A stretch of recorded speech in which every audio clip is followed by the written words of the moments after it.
तो लाइव हो गया।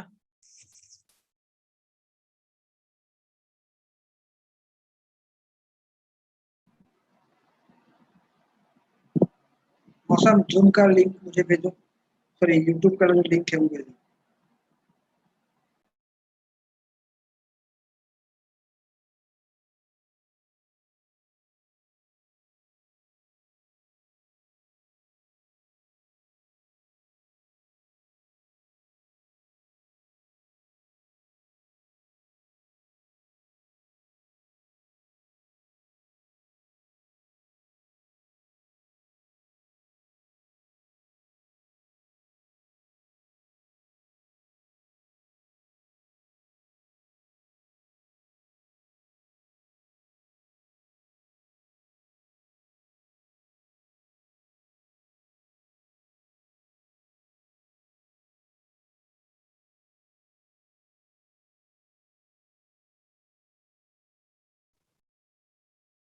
मौसम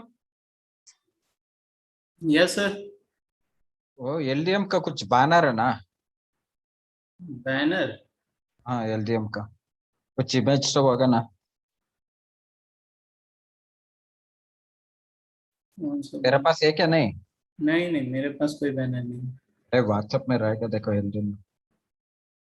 क्या करना है उस बैनर का? इसको ये स्क्रीन शेयर करके डाल दे। हाँ।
Ritesh?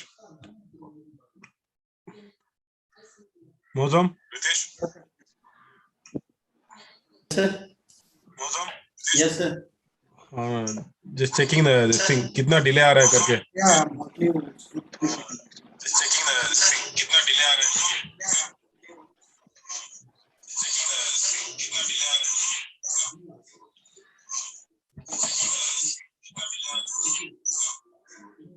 Have you told that we have already joined करके? Ritesh? No. A group में डाल दो. ठीक है, ठीक. We are live. Group में डाल दो. We are live. ये क्या एको हो रहा है? डबल आ रहा है. आपका ब्राउजर में 2 बार खुला हुआ है इसलिए एक हो रहा है. मतलब जहाँ पे आप खोले हैं ना वहाँ मूव कर दीजिए.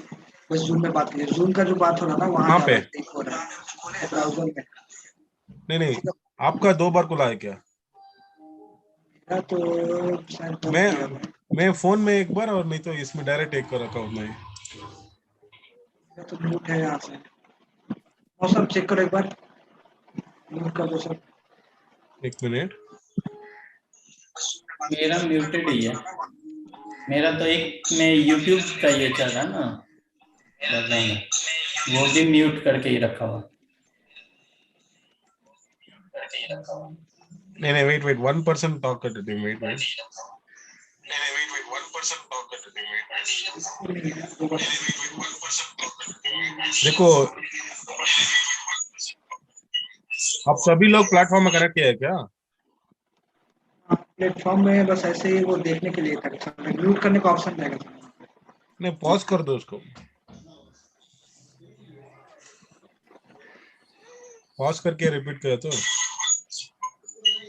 आप सभी लोग प्लेटफॉर्म में कनेक्ट किया है क्या? अभी अब मोबाइल में बज रहा हम लोग को आ रहा है सिंगल से. मोबाइल में बज रहा हम लोग को आ रहा है. मोबाइल में बज रहा हम लोग को आ रहा है.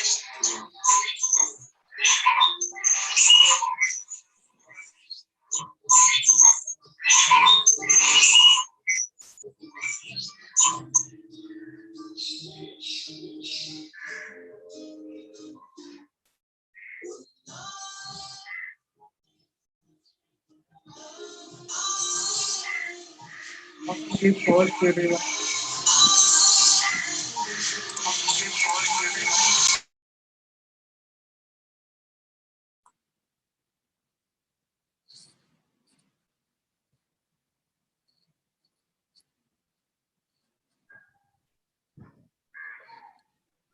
Hello. Yes, Vikas, can you hear me? Yes, sir. I can hear you. Good. How are you, Okay. sir? Oh, I'm fine, thank you. And Sagar sir is also joining in a few minutes, sir. Okay. I'll just stand by. Okay, sir.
Yes, Simran. Hello, sir. Yeah.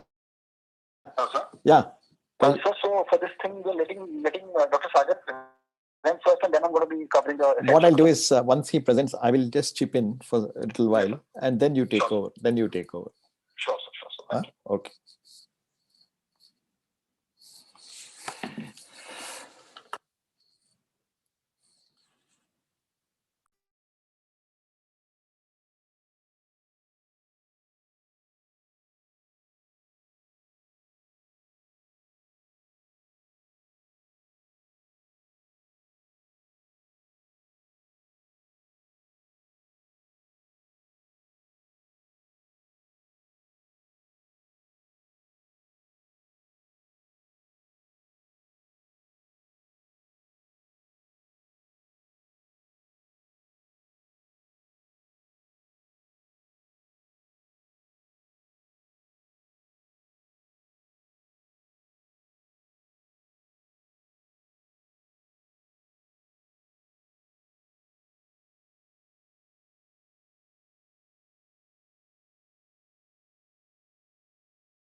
Yes, Sagar sir, we can see you.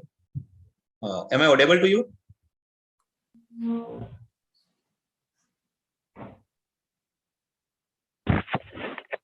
Hello. Yes. Vikas, can you take the presentation that I sent you? Just give me 1 minute, sir. Give me 1 minute. I'm doing that only. Thank you.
Dr. Suresh Rao, I've joined.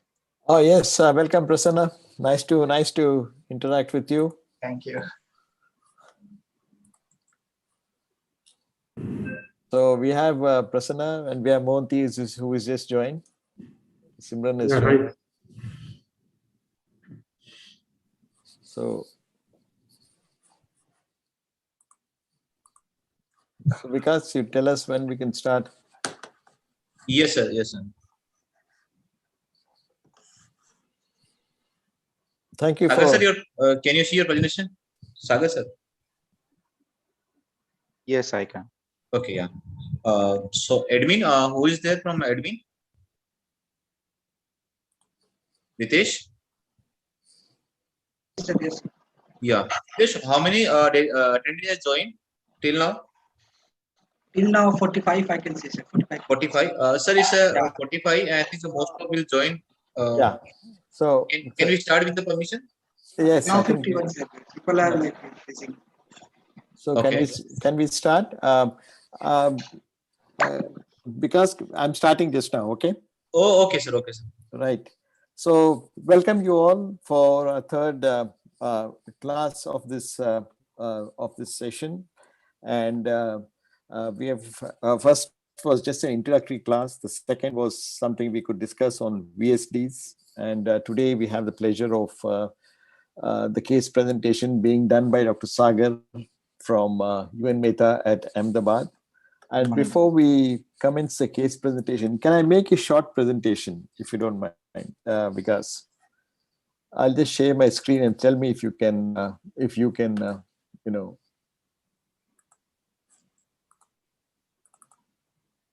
Can you see that? Yes, sir. Yes, sir. We can see. Yes, sir. Yes. Right. So I thought I'll just have a few thoughts before we start off. And 1 minute, I can't move this damn thing. You know, how do I move this?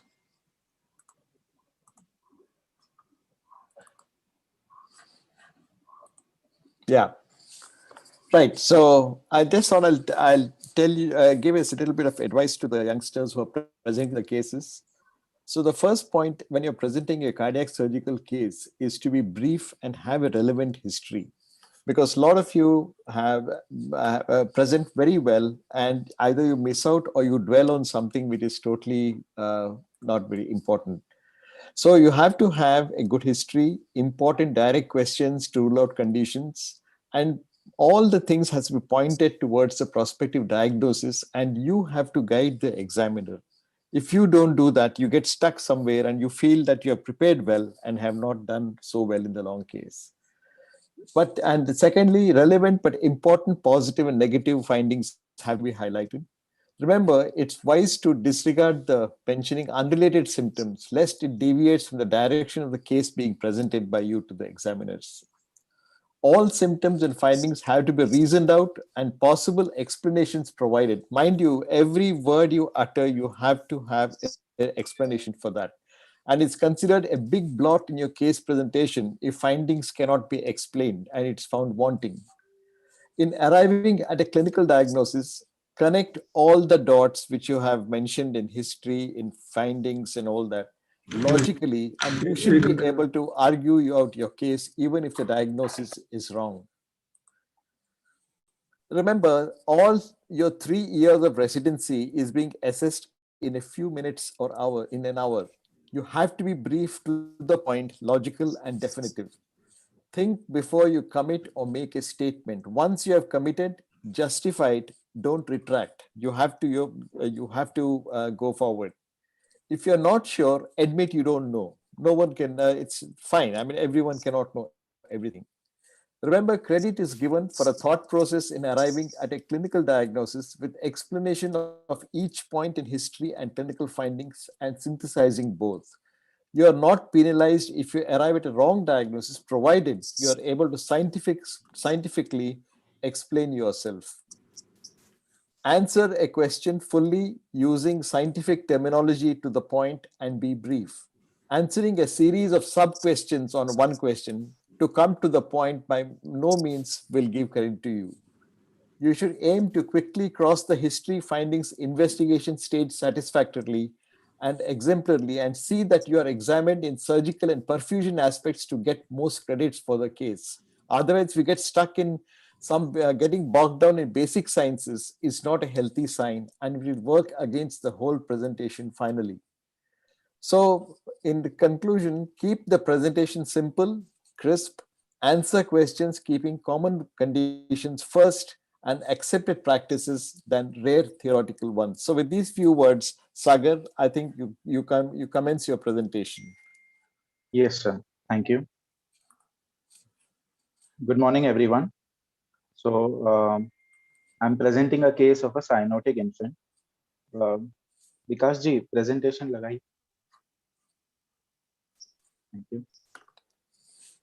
My patient is Master Soham Jadeja, a 1-year-old boy from a tribal area in rural Gujarat near Rajkot. He is presenting with the chief complaints of bluish discoloration of lips and tongue since 3 months, episodes of cyanotic spells since 2 months, and one such episode of a cyanotic spell culminating in a seizure 5 days back.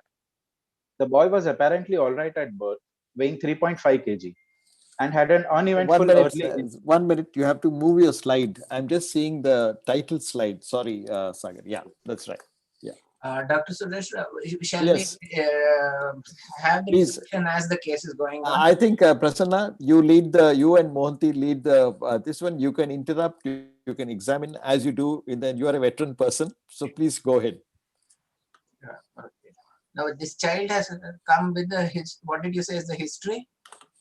Sir, bluish discoloration of lips and tongue since 3 months. Episodes of cyanotic. Age of 3 months from today. He's a 1-year-old, sir. So 9 months of age. Why did this child?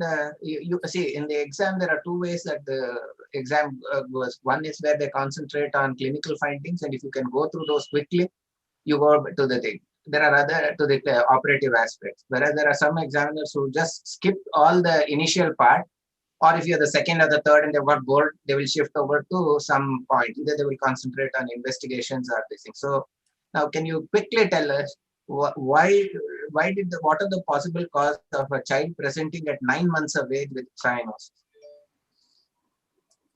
The cyanosis at 9 months of age usually occurs in conditions which are having tetralogy physiology, sir, with tetralogy of fellow, DORV, VSDPS, and in some children with Epstein's anomaly, we can get late cyanosis. The cyanosis of Epstein's is usually, when do you mean by late and when do you mean by early? Early, sir, initially Epstein's patients will have cyanosis, after which the RV becomes compliant. Dr. Suresh Rao had made that very important point. Please clarify by what do you mean by initially? See, at birth, sir. At birth. You shouldn't allow the examiner to open his mouth. Yes. At birth.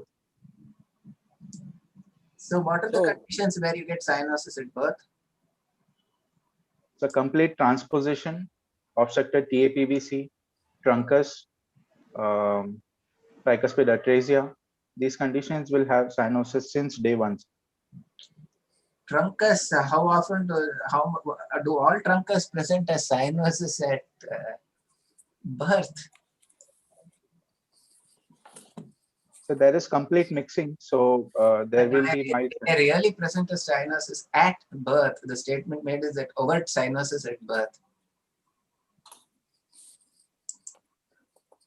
I would say 50% of them actually don't present as the primary complaint of cyanosis at birth. Okay, I mean we may detect them by other things, but the primary presentation is if you go back to Kirkland and see that, and even practically, they don't necessarily are blue at birth, right? Why does this become important? Cyanosis at birth. What does it mean to you? The cyanosis at birth, the conditions in which there is mixing or everything has mixing. Otherwise, there is no cyanosis, no? What if a child with a neonate presents with birth with cyanosis? Obligatorily, what is the thing that is happening? There is a obligatory shunt, sir, which is So you causing the yeah, and when you mention these things, you forgot to mention things like pulmonary atresia and then aortic atresia, atresia. yes. All those things, those 5Ts, 2As, and other things have to be mentioned. Yes. Don't mention 5Ts and 2As because they'll start counting the fives. Yes. Please go ahead. The boy was apparently all right at birth, weighing 3.5 kg, had an uneventful early infancy. At 8 months of age, they realized the baby was having poor weight and height gain. By 9 months of age, the baby could sit and play by himself, but he would get tired easily and then tend to sit in a bending forward position. On waking up, the mother noticed that if the baby would start crying, sometimes his lips and face would turn darker and he would immediately become breathless. But this immediately subsided if she calmed him and started breastfeeding, pushing him against her chest. Once, And during one second, there are different types of examiners, but in the MCH level, we are not so particular that you report it in exactly the same words. I know that some you gauge the mood of the examiner. Some examiners may want it, but then many examiners today say, okay, you're not at MBBS level. You could say that there's no history suggestive of a spell, and then if required, we can dilate about it. Common question asked is, why does the child present at this time and not at birth? Tetralogy. In the exam, see, everyone knows that you know the diagnosis. This expert would have told you. Sir, usually cyanosis appears later in tetralogy physiology because the child is growing, his metabolic demands are increasing. There's a delayed closure of the PDA. Also, fetal hemoglobin is being converted to adult hemoglobin, and collateral, sir. That is another reason. And also the RBOT obstruction. It may become more severe as the age of the child progresses.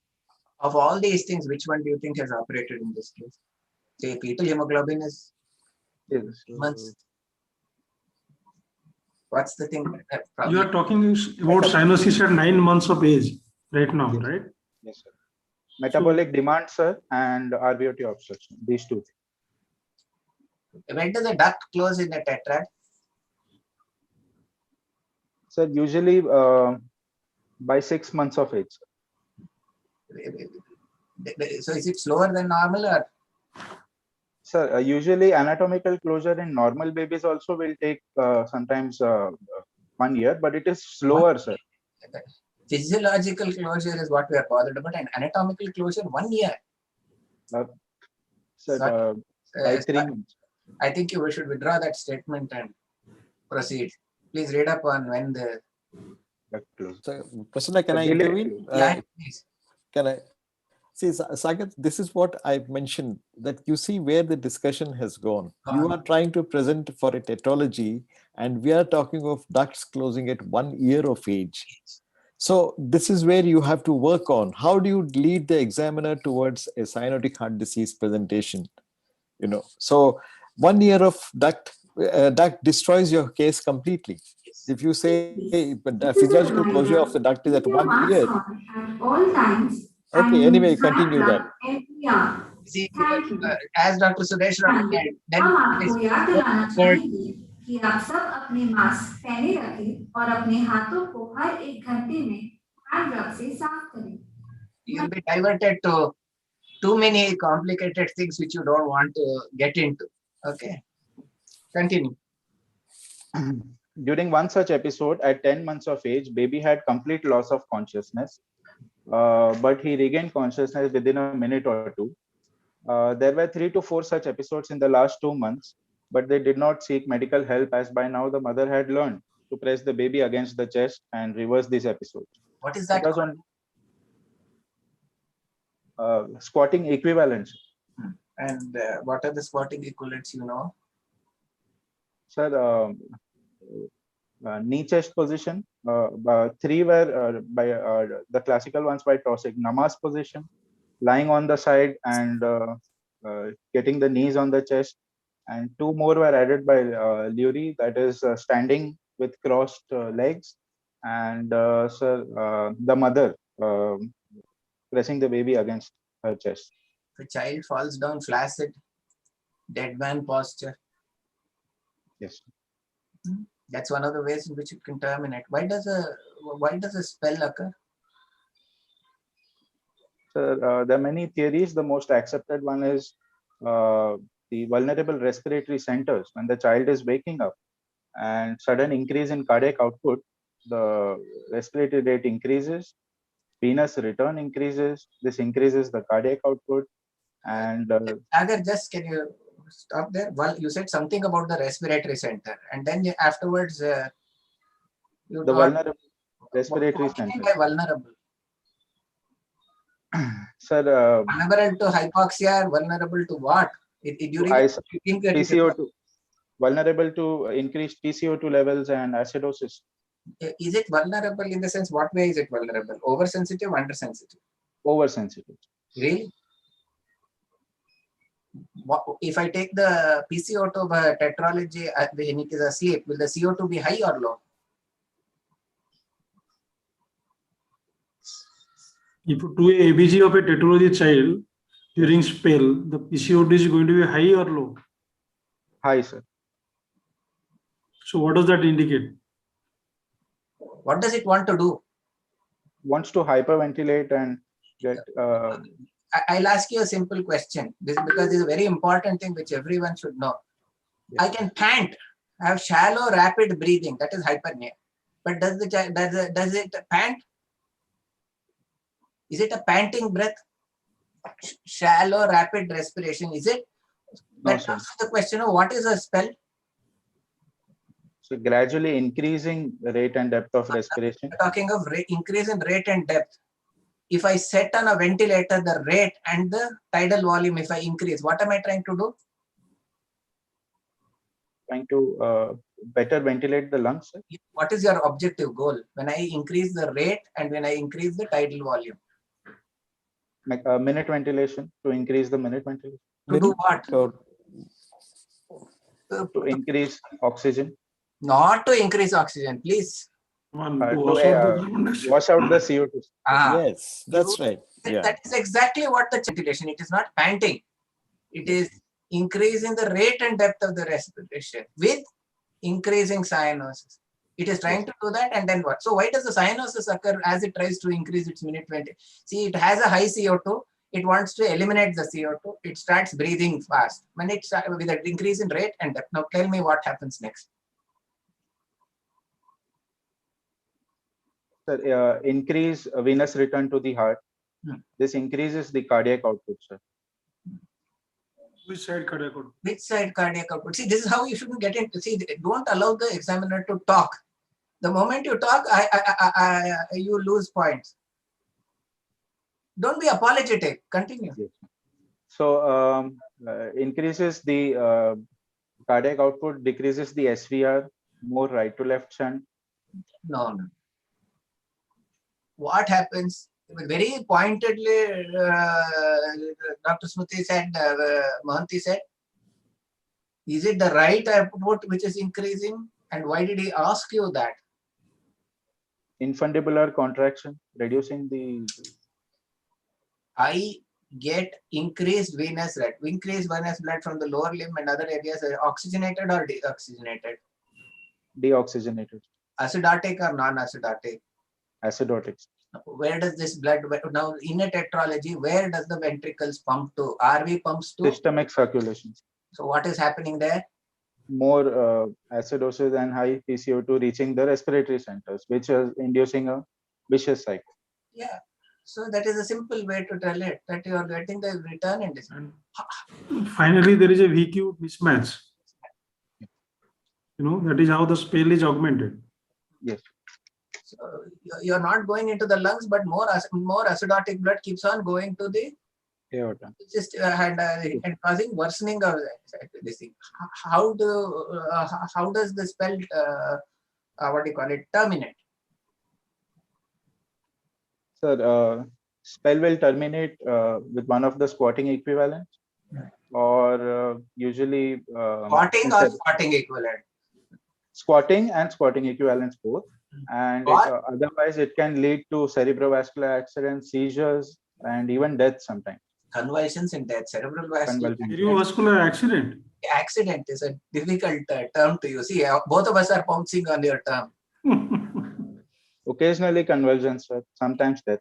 Yeah. So now, how does squatting relieve? Sir, squatting for one will increase the systemic vascular resistance by kinking of the femorals. It reduces the sympathetic drive by reducing the orthostatic hypotension component. Decrease venous return. The deoxygenated acidotic blood in the lower limbs, less of it will reach the right heart. And also squatting helps the relatively more oxygenated blood in the GIT to reach the right heart. So in this way, we try to eliminate the spell. You kinking femoral artery and vein, and okay, the consequences. Why does convulsion happens? Sir, perfusion to the brain is not adequate. Cerebral perfusion is not adequate, and it's like an hypoxic anoxic episode, sir. So that's why it can lead to seizures also, and initially syncope, seizures also it can. Okay, there is no spell, but the child is convulsing. So it's mostly hypoxic. Yeah. No spell. Yeah. But child tetralogy is child is come to you with convulsions. You don't think it's a spell. The saturation is not that low, and it will drop after any convulsions over a period of time. But now the child is convulsing in front of. So the high hematocrit, the polycythemia can also contribute to diffuse thrombosis, and that can lead. Shall I tell you something? Don't use certain trigger words. Polycythemia will lead to this, to some thrombosis. Where? In the renal capsule? No, sir. Usually in the pulmonary, but it can in the even cerebral also. Convulsions. Where does it design in the? Is it a stroke that forms primarily? What is the commonest thing? If you say polycythemic followed by polycythemia and convulsions, what could be the cause? Clue. Some people with the AstraZeneca vaccine get it. Clots, sir. Where? In the brain. Clots in the brain, sir. In the brain. Everybody is talking. Yes, agreed, but which child the circulation does it happen? Which part? Arterial, venous? Arterial, venous. That's why I just tell you AstraZeneca vaccine causes. Sir, cortical venous thrombosis. You use the word cortical venous thrombosis, I will shut up. Then the other causes of convulsions. The child is running actually high fever. Cerebral abscess, but in relatively older children. Cerebral abscess, not necessarily, depends on the child. Cerebral abscess, then any other thing has been having fever for many months and then now having convulsions. So, duct thrombosis or duct thrombosis. Endocarditis. Duct thrombosis. Why on earth would you say duct? Why do you use the word duct thrombosis, boy? Sagar, don't get intimidated by the examiners. You said shunt thrombosis. No, sir. I said I wanted to say endocarditis of the ductus. Common in a endocarditis of the ductus. In a child, if you are having a duct in a see, he loves to get into a duct. We can see. I will tell you how to get into trouble. Is I will start asking you about the direction of the duct in pulmonary atresia, in tetralogy. You want to? This is what I call as getting into trouble. Sorry. No, there's nothing to be sorry about. But don't be apologetic. I mean, this is exactly how you have to learn to present a case in the exam, Sagar. This is a rehearsal. So think it's a rehearsal and improve on it. Yeah, because there's nothing to be sorry about. What I'm trying to say is, you are directing me to ask questions. You're understanding the point. You are forcing me, not directing me. You're forcing me to ask questions in areas which you are not strong at. So you are supposed to take me and lead me to areas of strength. So another reason for the seizure can be thromboembolic episodes from aortic valve endocarditis. Okay. Aortic valve endocarditis. How often do you get aortic valve endocarditis in tetralogy of alum? In tetralogy, if you get endocarditis, where do you think that endocarditis occurs? You know, you don't know? No. You don't know. So let's move from that. Please note it down and find out where you get. Okay. Yes. Yeah, continue. Okay, move on. Next slide. There is no history of stroke, focal neurological deficits, no history of frequent lower respiratory tract infections or fever, no history of poor feeding, sweating on forehead or suck test suck cycles, no history of chronic cough, hemoptysis or palpitations. Past history, patient was born to a consanguineous marriage, is the third child, mother had a full-term cesarean section at local hospital without any complications, birth weight is 3.5 kg. The mother has no history of comorbidities, drug intake, fever with skin rashes during pregnancy. The baby and his siblings, none of them have received any vaccinations. There is no history of similar illness in any members of the family. Sleep, appetite, bowel bladder habits are normal and low socioeconomic status of the family. Developmental history, there is poor weight and height gain. Yes, And there is one evidence. question I want to ask. Today, what are the, what is, can you tell me something about you asked about family history and other things. Are there any associations of tetralogy with respect to family history? You specifically mentioned it. It is tetralogy is associated with certain genetic syndromes. Also, there is some evidence of sibling recurrence rate and also higher rate with consanguineous marriages. So, if I have one mother comes with a tetralogy, one child which is born with tetralogy, and she wants to conceive again, and she wants to ask, what is my chances of having another tetrad? With the mother, it is higher. How yes, much? 3 to 6% risk is there, sir, that the baby will also. Delivery around 10% of them can have. So, do you know any chromosomal anomalies associated with tetralogy? So, DiGeorge syndrome and the Bacterial Association, they have tetralogy. Also, Down syndrome, Noonan syndrome can have tetralogy. It's being realized more and more and more that more with the SNP analysis and genomic mapping which is going on, we are learning more and more that tetralogy is associated with the chromosomal anomalies. Do you know any micro deletions there?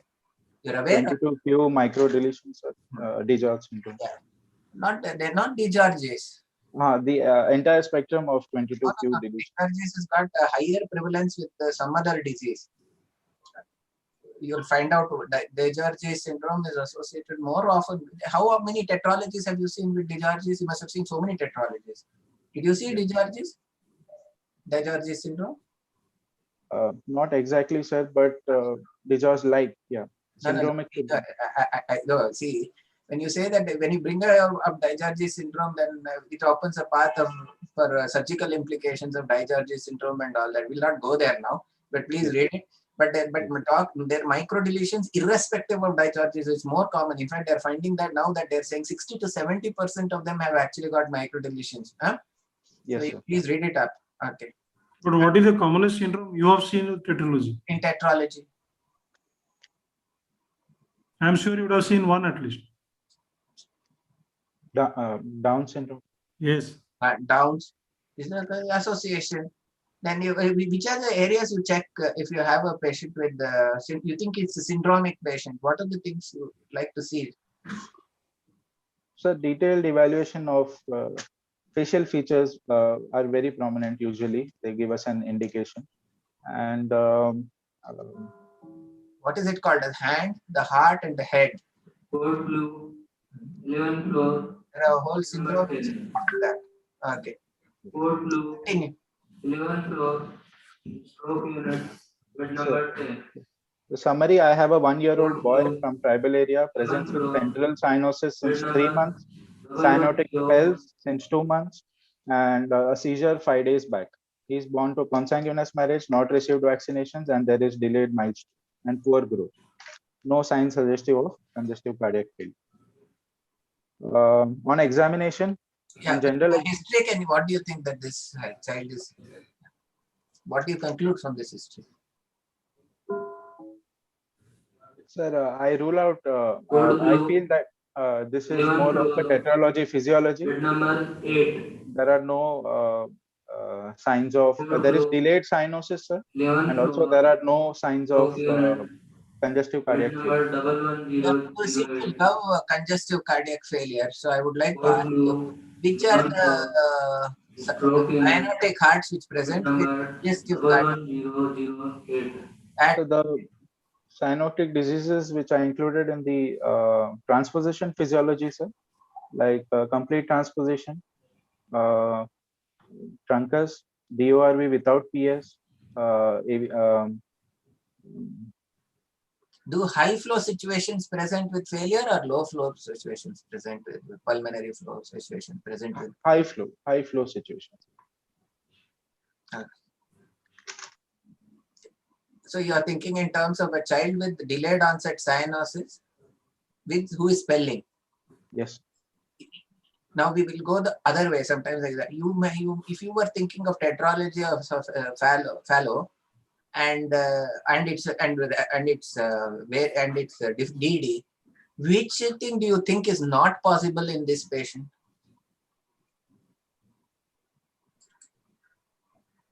With the history of spells, generally. With the delayed onset of cyanosis, first I would rule out DTGA, VSDPS, sir. No. And be careful with the thing. I am telling you that there is cyanotic spell. Which of the differential diagnosis would you think is lower down? There are exceptions to it, but no spell means Deactivated. No spell means less likely 11 floor. of Deactivated. TG. Code blue. Sorry, I couldn't hear you. There is some disturbance. Yeah. Sir, no spells means I would most probably not take a transposition of great arteries and single ventricles. Or You say no. Be a little careful there. There you're getting into trouble. When I'm nodding at you, don't start going into areas with this thing. So spell means why? Because you don't have there are rare exceptions which we shall not talk about. But generally, if you don't, the tetralogy will not have, TGAV SDPS will not generally have spells. We'll just put it that way. Yes. And can a pulmonary atresia have spells? Yes, sir. Where? How does it? There's atresia. How does it spell? So the same theory. That's why in fact, the occurrence of spells in pulmonary atresia was one of the reasons why the infundibular spasm theory was not widely accepted, and that's why we now decreased QT. It's not accepted. It is one of the causes, but one of the causes. But then, is there anything else that can go into spasm in the pulmonary atresia? If you see the collaterals, is there any portion which is muscularized? Yes, sir. Where? Before joining the pulmonaries, the area is muscularized. At the origin. At the anastomos. No, at the origin. There is a muscular sheath at that point. That can go into spell there. Okay, continue. On general examination, the child is conscious, resting after feeds. He appears small for age. The height is 70 centimeters and weight is 5.5 kg. Both are less than third percentile for his age. There is severe central cyanosis and grade 2 pan-digital clubbing. There is no pallor icterus lymphadenopathy or edema. No evidence of abnormal facies, and skull and spine examination is normal. Pulse rate is 120 per minute. Normal force volume tension. You see the BP of 100 by 60. What if I say the same child had a BP of 100 by 20? In a child of this age, and a child who is, let us say, not a child, a man of 20 years of age, both are tetralogies. One has 100 by 20, and this also has 100 by 20. In the younger child, I would suspect PDA and collateral. Sir. In the elder child, I would suspect AR, aortic regurgitation. Fine. Okay. A large duct in a small child. Okay, continue. Respiratory rate is 34 per minute, abdominothoracic. On CVS examination, the normal chest wall, trachea is midline, no scars or sinuses, distended veins or pulsations on the chest or neck. Quite pericardium, apex impulse is not visible, and JVP is normal. On palpation, my inspectory findings are confirmed. There's a diffuse characterless apical impulse in the left mid-clavicular line over the fourth and fifth intercostal spaces. No other palpable heart sounds or thrills are heard over the precordium. On percussion, the upper border of liver dullness is fifth ICS in the mid-clavicular line. In palpation, there is some other thing that you should routinely tell. There are two things you should tell, which will help in your differential diagnosis also. Something in the second space, something which I have to do near the xiphoid. What are the two things in the left second space and in the xiphoid? You have to specifically mention those two. So basically, so no palpable heart sounds were heard anywhere else. I could not palpate any thrills or. I find pulsations in the second space, palpable pulsations, and it's dull on percussion in the second space, left second space. Yes, sir. Either it is think and answer. Think and answer. I'll give you a second. See, one thing is don't jump to the answers. Think. I'm saying you normally in a tetralogy in the left second space you should read dull. Resonant. I mean resonant. I find dullness there. I in fact maybe even find some pulsation there. Otherwise, it's tetralogy clinically. So TGA, the aorta will be in. Which TGA? DTGA. DTGA. Sorry, LTG. Congenital CCT. Yes. CCTGA thing. Now, what is that thing where in all children, when you're examining, you're supposed to insinuate your thumb under the xiphoid and check for some pulsation. What is that pulsation?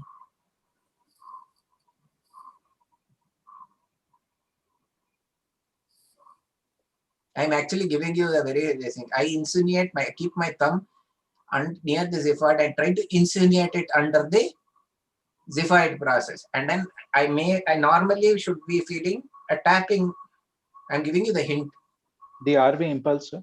What type of what is that called? RV. RV. Something tapping it is hitting that thing there. When I keep my finger in and I insinuate it under the xiphoid. You know, you don't know. I'm not. Yeah, this is called as RV inflow pulsations. So you have to mandatorily palpate. See, what is the goal of the clinical examination? You want to know which chambers are enlarged, which chambers are small, which chambers exist, which don't exist, which are, and whether there is obstruction to the path of blood, whether there are shunts. Yes. Now, if there is no RV inflow pulsations, it says that there is no RV inflow. So what could be that what differential diagnosis? See, you have to go this way and that way in the exam. It can be taken, I can take you, or you can lead me. So if there is no one is okay, but if you're talking of tetralogy of fallow and then I am having no RV inflow pulsations,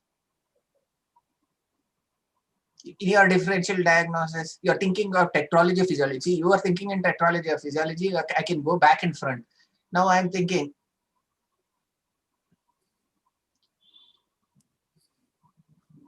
What would be the differential diagnosis where there is no RV? One would be tricuspid atresia, sir. No. In tricuspid atresia, you will have something very peculiar. You are thinking it's tetralogy of fallow, but there's no RV. Yeah, in a way, it's a tricuspid atresia, but you are talking of single ventricle PS. Single ventricle. Of the with the LV morphology, you don't have one with the RV morphology. Okay, yes, you got to be a little careful in how you tell your because tricuspid atresia is encompassing so many things. Yes, sir. Single ventricle PS would be yes. Okay. On percussion, right border of liver dullness, upper border of liver dullness, fifth intercostal space, mid clavicular line. Lobby space is resonant, right heart border is retrosternal, left heart border corresponds to the apex, and left second intercostal space is resonant. On auscultation, S1 is normal and heard loudest at the apex. S2 is single and heard loudest in the right second intercostal space. A grade 3/6 ejection systolic murmur is heard in the left with maximum intensity at the left third intercostal space, ending in mid systole well before S2. I just No like to radi- ask you one thing. What is the single second heart sound that you heard? This is the A2 component of second heart sound state, aortic. Tetralogy has how many valves? How many semilunar valves? Aortic and pulmonary, two. And why is it single? There is severe PS and So, but RVOT obstruction. in severe PS, you should still get you can get a click, you can get this thing. No? But why tetralogy is single? See, very classically they say single. Which is a true single second heart sound? Pulmonary atresia. Pulmonary atresia or in a truncus. Truncus. Because there's only one valve. But here you're having two valves, but I'm getting only a single sound. So the pulmonary wall may itself have abnormalities. It may be permanently domed and it may be permanently domed because of the infundibular. So you say that the blood is always dammed in the infundibulum. So the pulmonary valve is always permanently domed. Yes. It never gets an opportunity to actually close.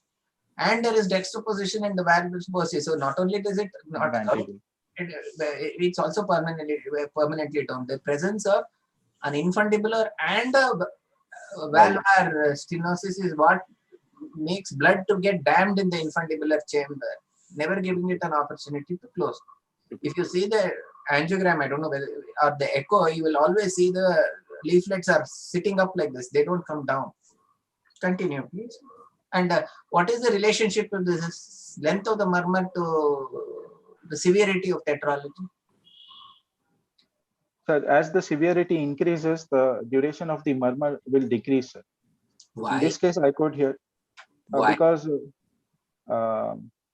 we are here. The murmur which we are hearing is because of the antegrade flow through the RVOT through the pulmonary valves. And in very severe PS, there would be minimal antegrade flow, and we would not be finding a murmur. Is diverted to the aorta. There is no radiation of murmur and no additional heart sounds or murmurs over the back or axilla. Respiratory system, air entry equal both sides, normal breath sounds. Per abdomen, no organomegaly or ascites, and CNS examination is normal and no focal neurological deficit. Sagar, what murmurs do you hear at the back? Collateral Mapka's murmur can be heard in the back, sir. Yes. Also, in the axilla, if I were to find a murmur in the axilla. Sir, a branch PS stenosis, and if shunt has been done, then we will hear that murmur also. Right. My diagnosis is a 1-year-old boy with cyanotic congenital heart disease with phallophysiology in normal sinus rhythm, with complicated by seizures due to cyanotic spells, no focal neurological deficits, no signs of infective endocarditis or congestive cardiac failure, and currently in modified class 3, modified Ross class 3. The differential diagnosis I would like to give is tetralogy of Fallot and BORV VSD-PS. BORV VSD. VSD PS. Yes. Any other things you would like to entertain apart from this?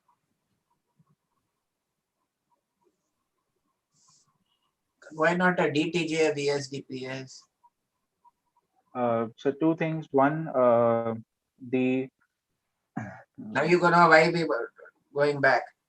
It would there would be a bit. The onset of cyanosis is much later, sir. In DTJ, that would be much earlier, and also my findings, the single S2 which is loudest in the right second. That can be there, no? DTJ VSD-PS maybe.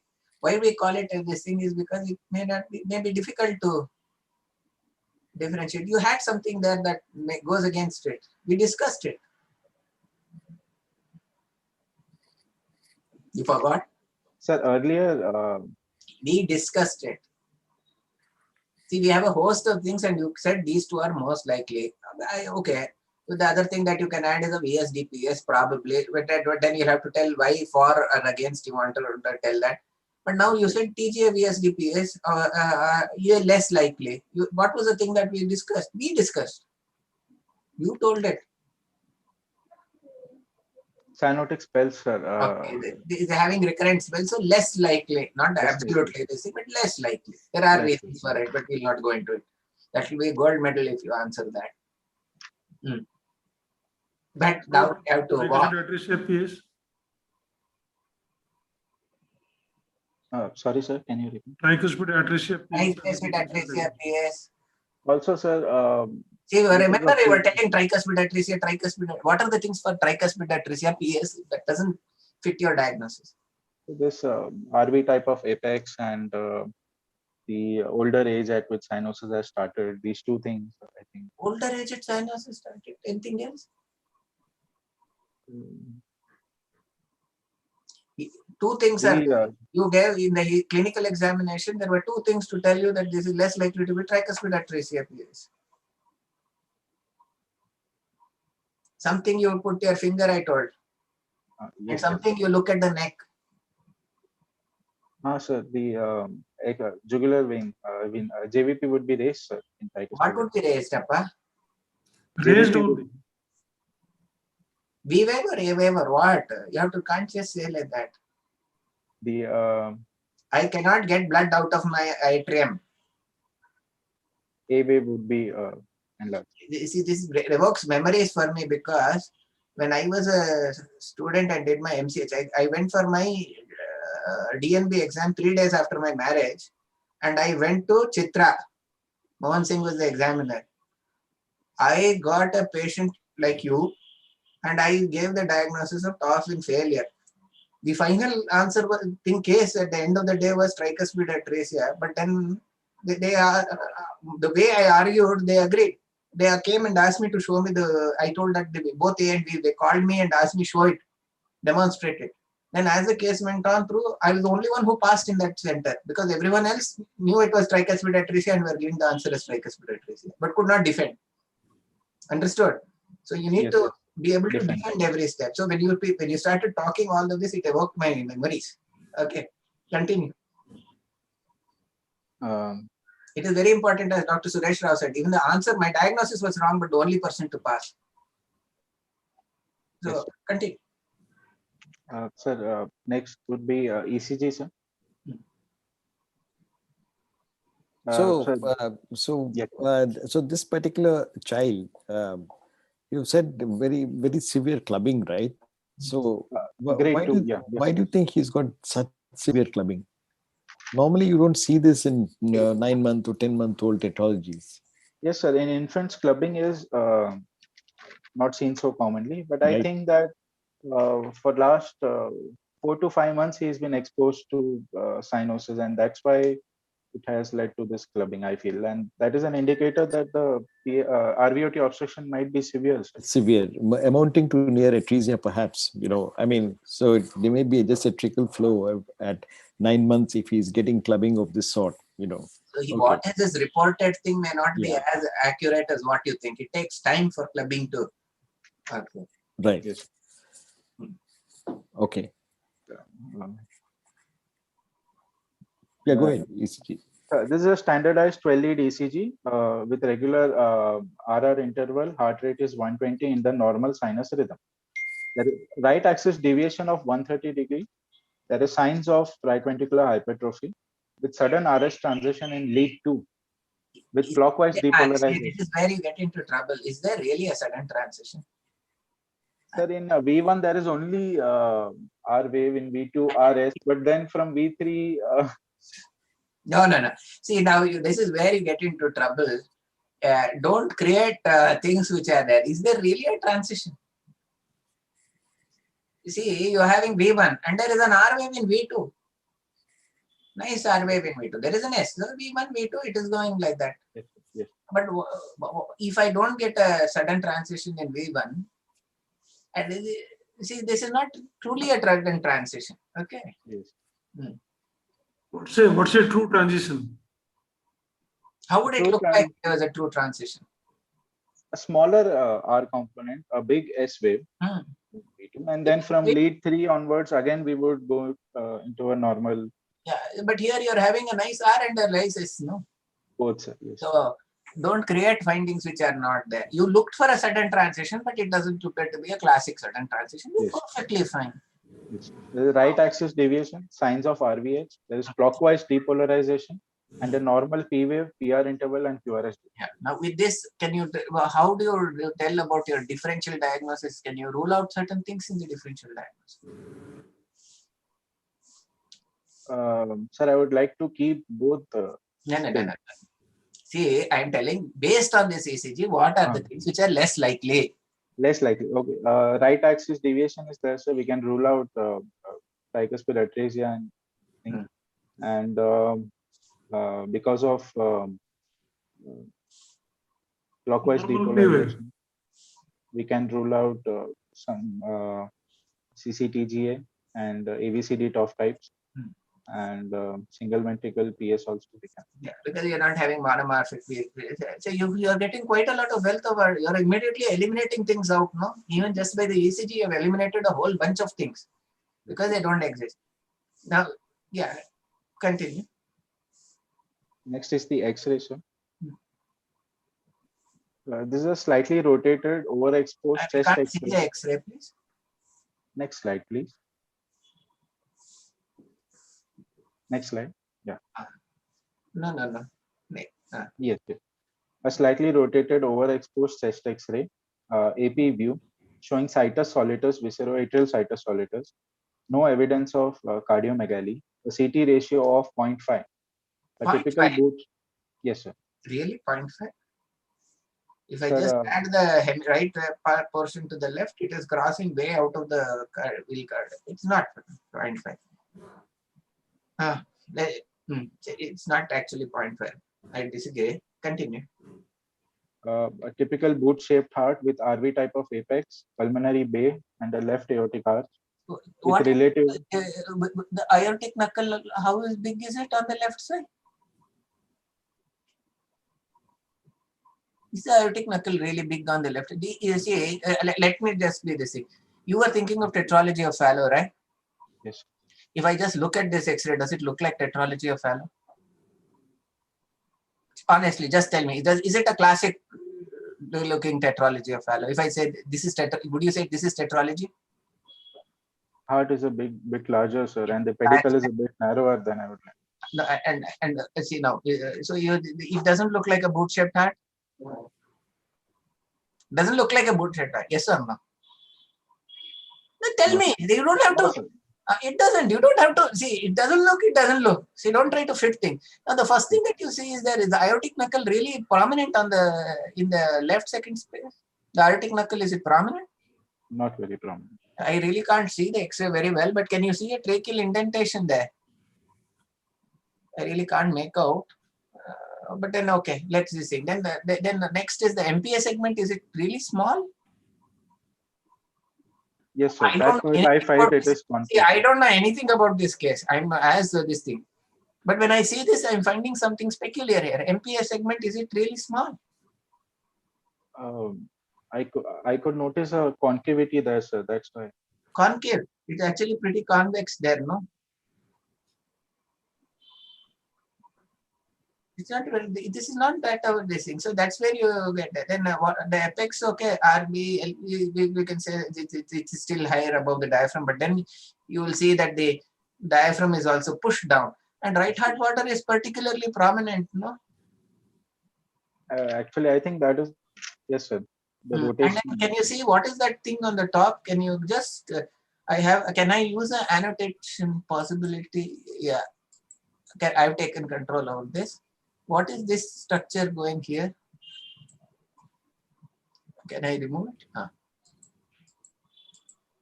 What is that structure there? Thymic shadow, most probably. Shadow there. But what is this structure here?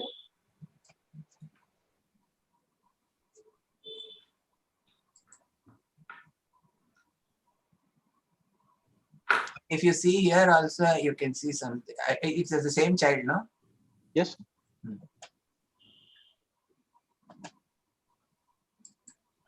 It's not very well seen, but we'll give it that there's a child. It's difficult to do things.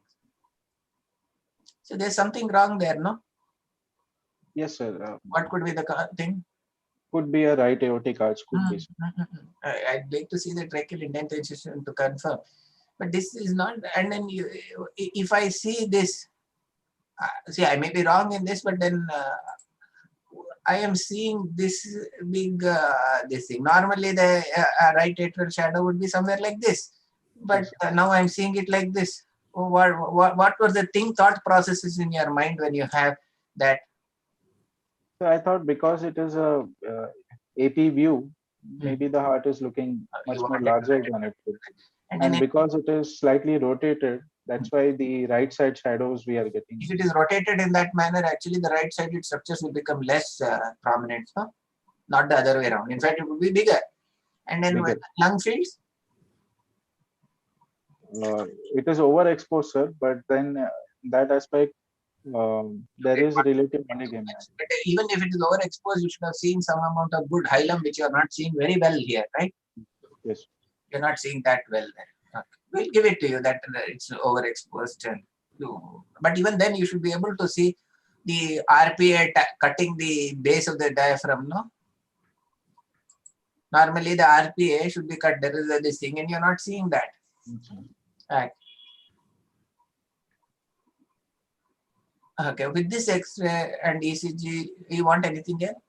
So far, what are you thinking around with this much amount of X-ray and ECG? The same tetralogy, physiology, most likely tetralogy of Fallot and DORVs. And looking at the X-ray, some other things which you would like to keep in mind? I would like to rule out the right aortic arch and also.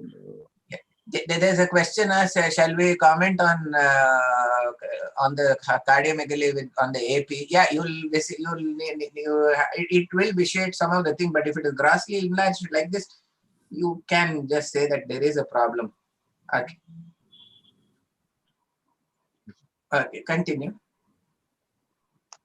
So then you have to keep in mind that there's probably a right aortic arch, that the RA is a little big. So if the RA is, let's assume this is a PA view and there's a right atrial border is well seen. What are the three things that you would think of?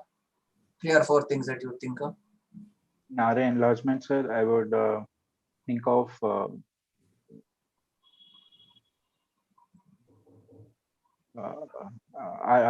the conditions which cause RV failure, sir. Now, before you go, see, let's be realistic. If it was a 10-year-old child, I would think of with a prominent RA border versus a small kid here with a prominent RA border. Whenever you see RA enlarged, there will be ek do teen. Epstein. They should all go in hand. Epstein anomaly. No. More common. More common. I see a prominent RA border in a tetralogy. I'm telling you it is tetralogy. I'll give you one. If you were to... ASD. Okay, ASD. The moment you say ASD, there are 2 other terms that should come together. The third one, if you go on, you do the tetralogy correction and you cannot come off bypass.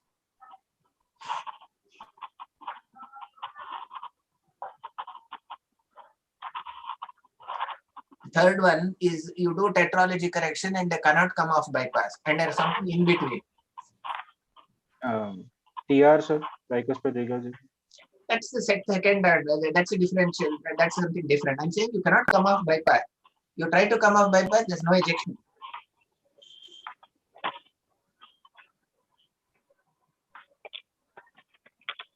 Whenever you the word no ejections, it is a clue that there's some gross mechanical or a pathway problem.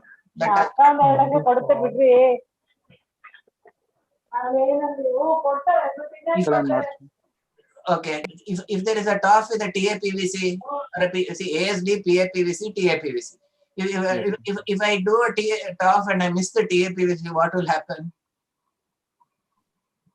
I Yes, close sir. the ASD, I close do the tetralogy correction. What will happen? Will the circuit be completed? No, sir. No ejection. A small piece of advice: if you are told no ejections in any case, it means you have done a big screw up. For example, if you are told VSD case and then you are told that at the end of it all that there are no ejections, some people they have either closed that or what you thought as a tetralogy, you have closed either, it may be a DCRV when you have closed the infundibular outlet instead of this thing, or when you are closing a VSD, instead of closing, you have closed the pulmonary artery. Stalwarts have done it. Dr. K.M. Cherian, who is a granddaddy for all of us, he himself has encountered it. In fact, he had told us, while doing, you may go and close the thing, and he said, I have done it. And okay, so the stalwarts have done it, so we can also do it. Mechanical valve, no ejection. MVR done or AVR done, no ejection. Now you have to tell this. He's giving you a hint about mechanical valve. Come on. Mechanical valve implanted, no, you are going to come off bypass, no ejection. Upside down. By upside down, without upside down? Upside down, yes, I will agree. But then before that, no ejection. You've done a perfect mitral valve replacement and everything is fine, and then you close and you want to come off bypass and no ejection. This is a very standard question in the exam. Valve is not opening.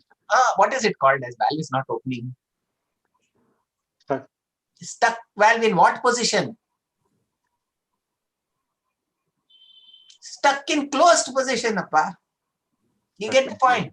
See, when in the exam, whenever they say no ejection, you are telling some gross error in the flow of blood. So in tetralogy, I have such a situation, I must immediately think in my mind, oh, there could be a TAPVC and I have to search for it. Because there is some obligatory shunt which is happening. You can't think of left heart lesions. Can you think of left heart problems in tetralogy? Yes, sir. We have to make sure that the LV size and function is. That's there, but generally left-sided obstructive things are they common in tetralogy. We are not talking of the rare things, but commonly do you get left-sided obstruction in tetralogy? No, sir, we don't. You know anybody's theory that it was called?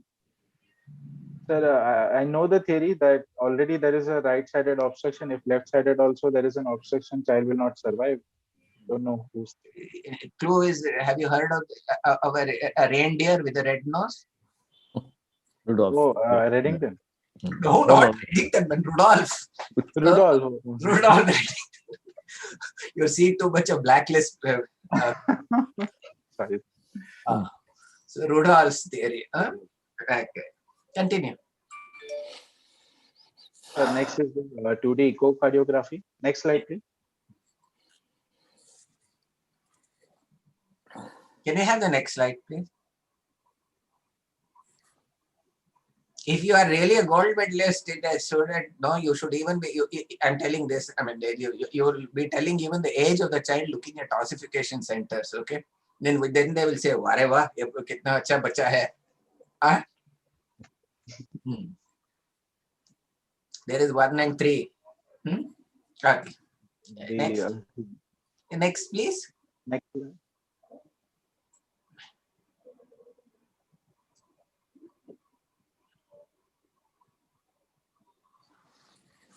Yeah, as I said, there will be some amount of magnification. There's been a question, but even then we will talk about it CT ratio, because in children we can compare X-rays with the thing. So the slide has not changed. I can start reading the echo. Yeah, you can tell. Yeah, start off. Yeah. So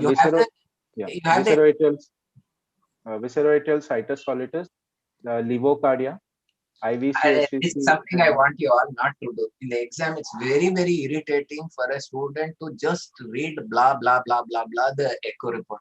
No, I will give you 30 seconds or a minute. Look through the thing. Then use a scientific terminology and talk. In the sense, don't read the thing. Yes, sir. Look at that. Have you seen this yourself? Yes, sir.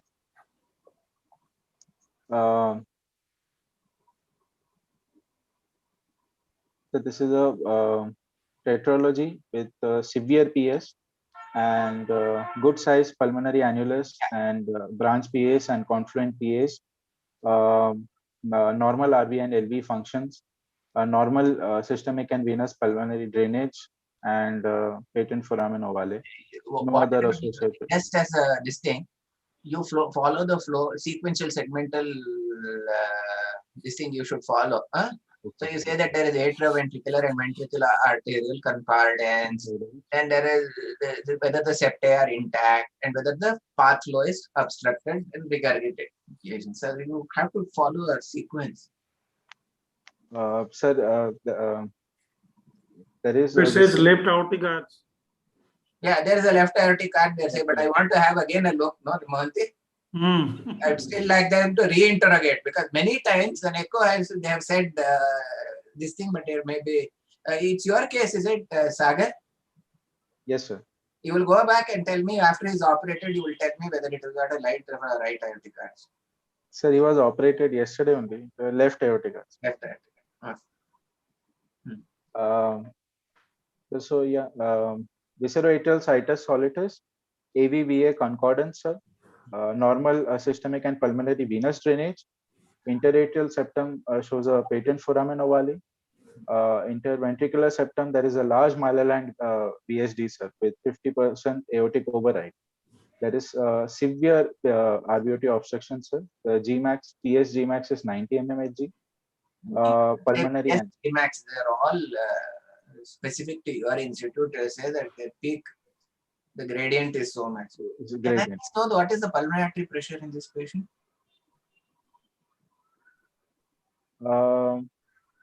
Pulmonary artery pressure, sir, 10 to 15. Mostly. Why? This patient. Tetralogy, pulmonary artery pressures. What maybe is nothing. I want what is the pulmonary artery pressure of this patient. You have examined the class, no? Yes, sir. Yeah, and I'm giving you the echo. Yes, sir. Let's assume that you examined and the echo was done nearly at the same time. What is the pulmonary artery pressure? You mentioned his blood pressure earlier, right? Yes, 100 was the systolic pressure, minus 90 would give us around 10. So you have to tell that way. There is a question afterwards. Should we take all the questions from the audience at the end? Yeah, we'll take it at the end. Yeah. We'll once we are through with this. Yeah. Now, in this, all of this, I look at this echo. I'm planning a surgery for this patient. The mother comes and asks you, doctor, if this child has its surgery, what will be the fate of my child? She wants to know the fate of your child. Will it have a normal, how will the life of the child be? Now, you want to give an answer for this thing, and what are the ways you will be able to give this thing, ballpark? I'll tell her, sir, that operating for tetralogy at this age, 1 year of age, he will have a near normal life expectancy, but still. Really, all of them have a near normal life expectancy. Now, this is why I asked you, looking at this echo, I would like you to give. The mother is asking me what is going to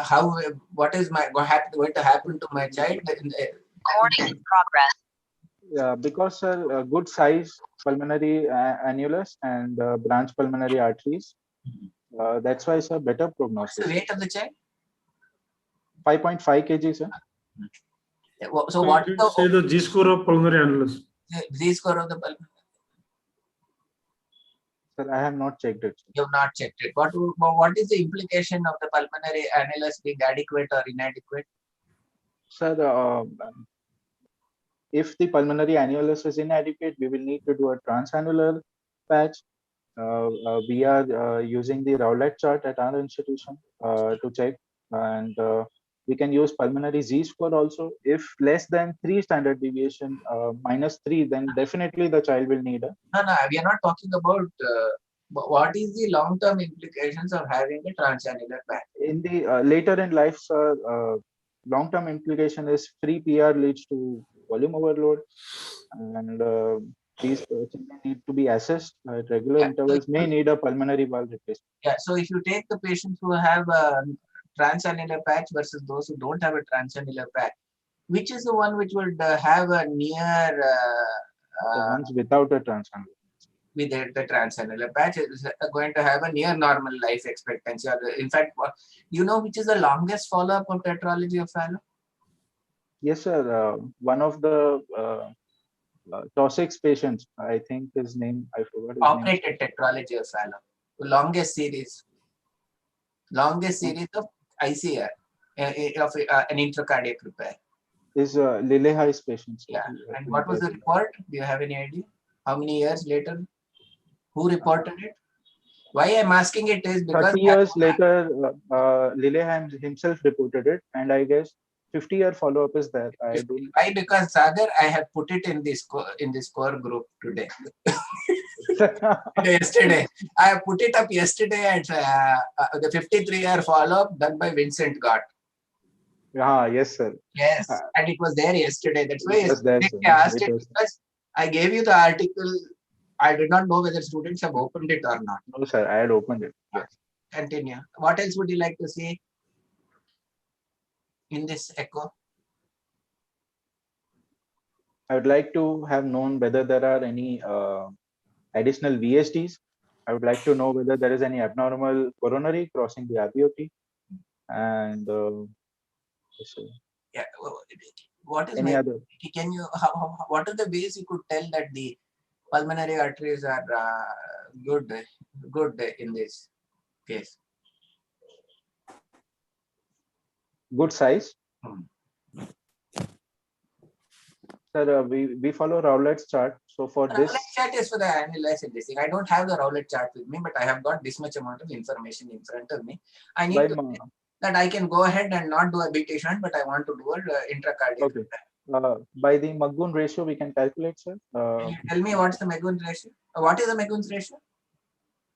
It gives us the safety of ICR. What is Magoon's ratio?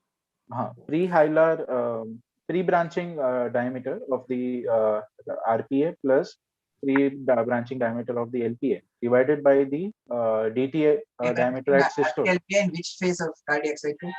In systole. You have to mention it, systolic. And then, and the descending more than 2, sir. Descending thoracic aorta where? DTA at the entry of diaphragm, sir. Don't use the word DTA and all. No? But what level DTA? What level? T12, sir. T12. At the level of what level? At what level? What is the? You can't really measure the especially ultra. I mean, when you're doing this thing, you don't really measure the count the vertebrae. No, what is your landmark? Diaphragm opening, sir. At the level of the diaphragm. Now you have to tell me why pre-branching, why systolic, why at the level of the diaphragm. All three. Sir,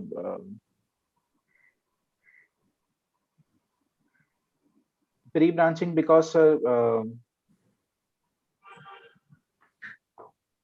beyond that point, embryonically, if we think the don't you utter the word now embryonically because now you are going to go into embryology. I don't think you want to go there. So till that point, we are making sure that there is no stenosis. That's why pre-hilar, sir, just before. That's the limit to which I can do a surgical correction. Yes, sir. I can augment. It doesn't matter. I can always do something there. It's hilum to hilum. Pre-branching. Systolic, why? Sir, we don't want it to be entirely collapsed. Whatever. You want it as it is. It's a low flow. You want the best possible diaphragm. Now tell me why descending thoracic aorta at the level of the diaphragm. The descending thoracic aorta in tetralogy is slightly smaller than. Oh, wow. No.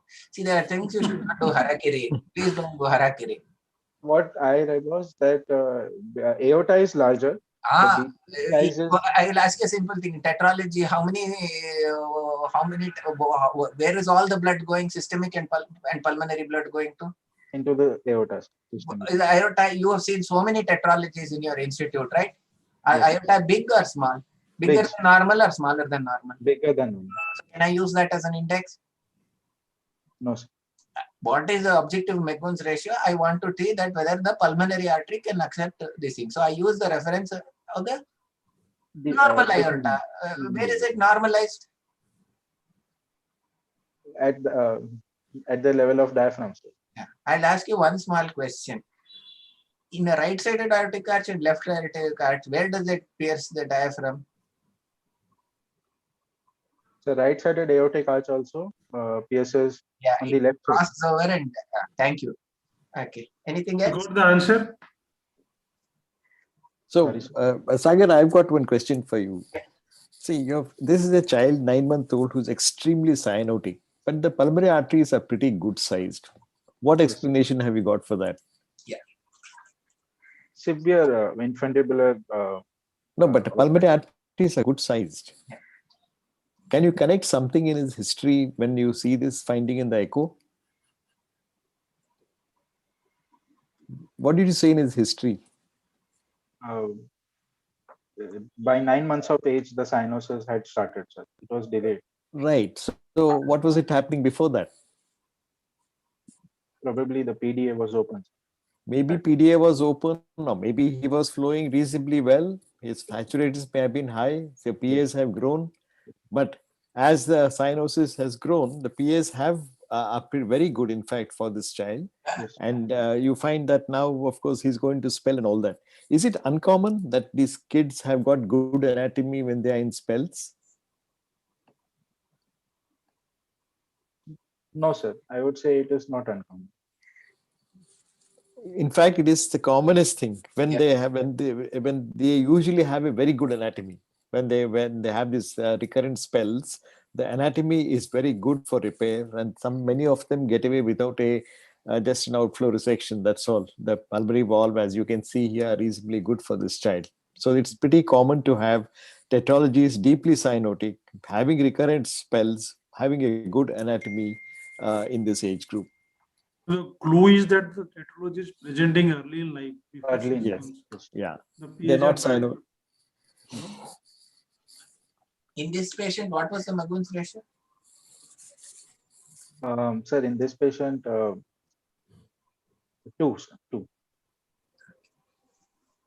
What would you like to do next?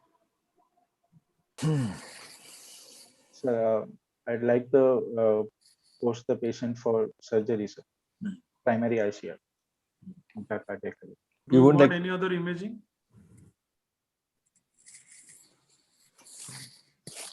No, sir. No other. You don't have the clue to the coronary arteries. You said you don't have the clue to the, collaterals. You're only happy with the pulmonary artery anatomy. Yes, sir. I would ask for a repeat echo, sir, to get those details. If I will not getting those details, then I'll. What do you mean by repeat echo? They have already given you the echo report. Are you really bothered about an anomalous coronary artery crossing over the RVOT in this particular case? No, sir, I'm not. Why? He most likely will not need a transannular. On one side, you are telling me that it doesn't need a transannular patch, and on the other side, you are telling me this. I'm happy with the echo, sir. I will proceed with that. You want to do a cath? You want to do a cath?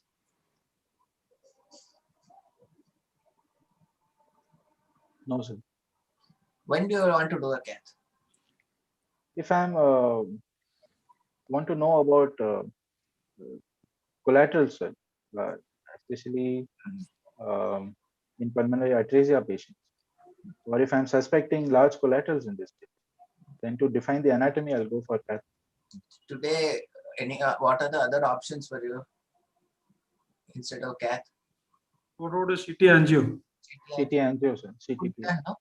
You can Yes, get sir. good delineation of the pulmonary artery, everything.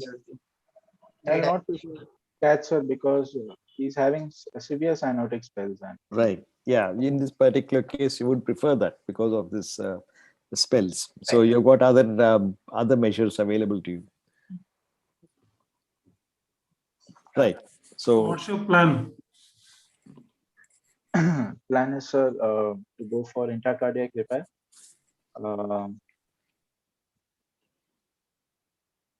We'll do all the normal blood investigations, and after that, prepare the patient for surgery. On table after. What was the, sorry, before I interrupt, what are the hematocrit?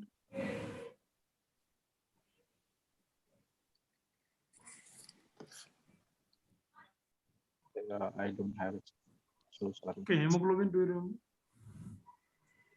The hemoglobin of this patient is 18, 17, 18. Yes, sir.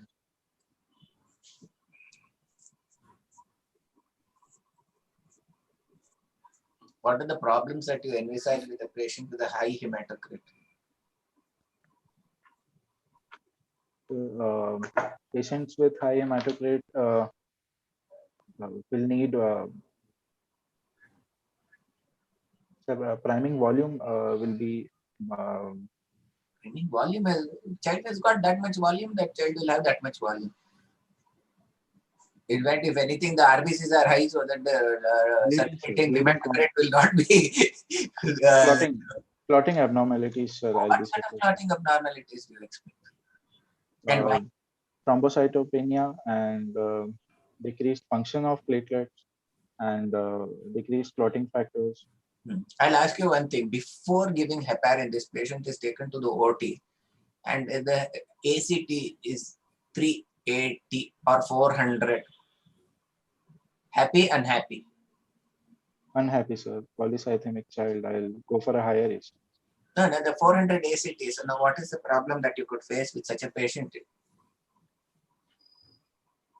I will give you a clue. You do the surgery, you give heparin, you give higher dose heparin, everything, you do the surgery, and then after surgery, the child does not wake up.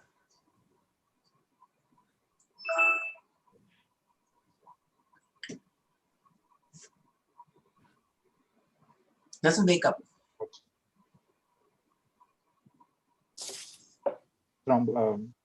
Arterial thrombosis. I mean, I had a bleed also, or a thrombosis, but why? Sir, the capillaries are very poor in cyanotics. So No. So, the clue was that the ACT is 380, 400. I want 480, whatever value I'll give you. What is happening in this child? Why is the blood not clotting? ACT is activated clotting time, right? So it's not clotting.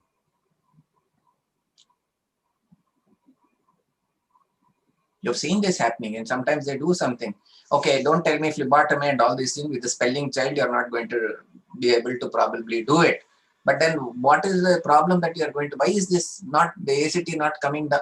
You didn't even give heparin, but the ACT is 400, 480. You want to go on bypass without heparin? No, sir. What is there, not there in this child?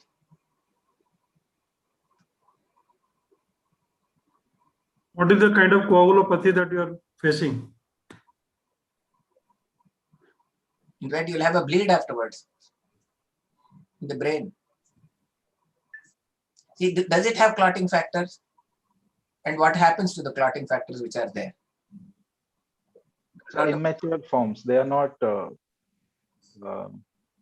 See, if I have a hematocrit of, I'm just giving an extreme example. If I have a 80% hematocrit, how much of my clotting factors are there?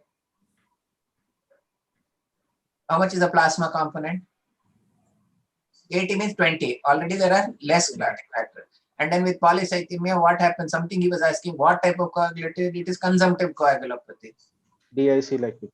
So now they're all in low-grade DIC also.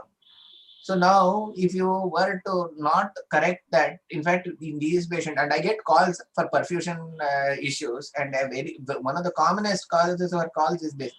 And what do you do in these patients if they are having such low clotting factors?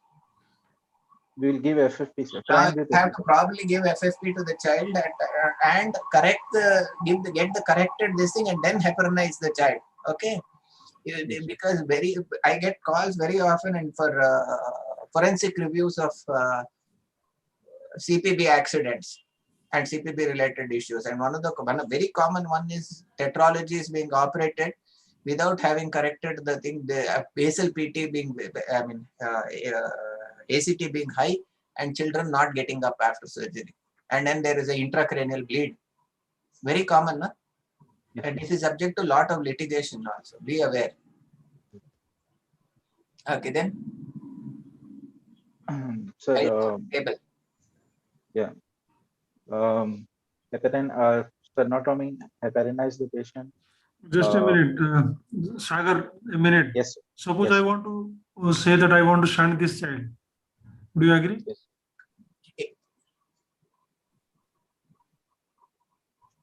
No, sir, I would not. With good size PA, if we are, there would be no advantage to shunt him right now and wait anymore.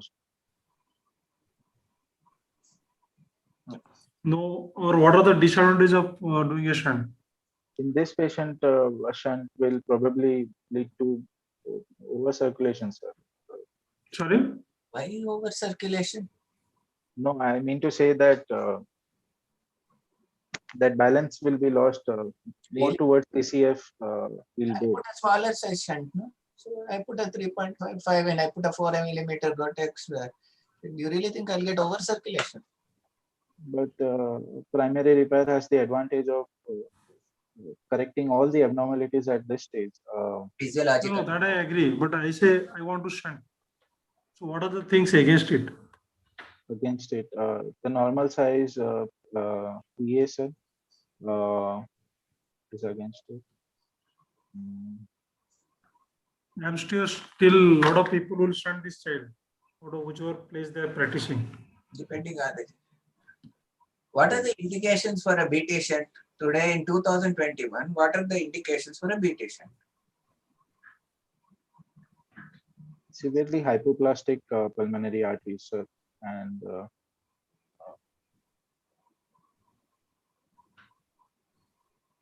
and absolute indication. The others are all institutional, skill level, institutional based, and other things. There one more thing. In a tetralogy, actually you gave me you mentioned this. That's why I thought of immediately asking you this. One you said yes, and the other reason you yourself have given it to me. I have given. Why pulmonary arteries? I'm saying in 2021. Something where the circulation can't be borne. You actually mentioned it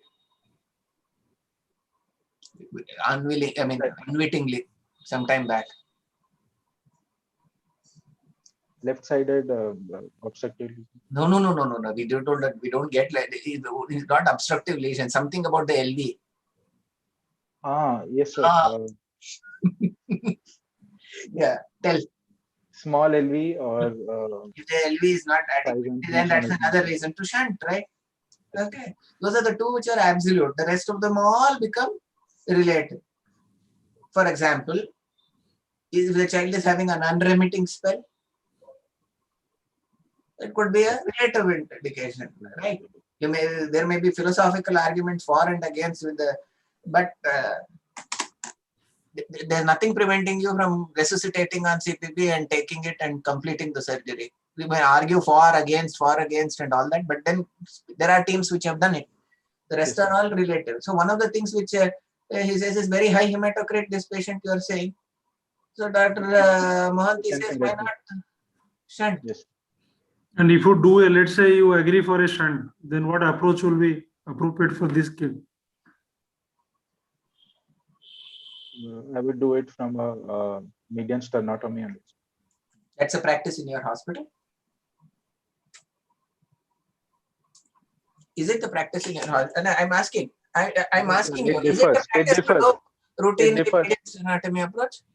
No, sir. It's not the practice. Why don't you? I will tell you one small piece of advice.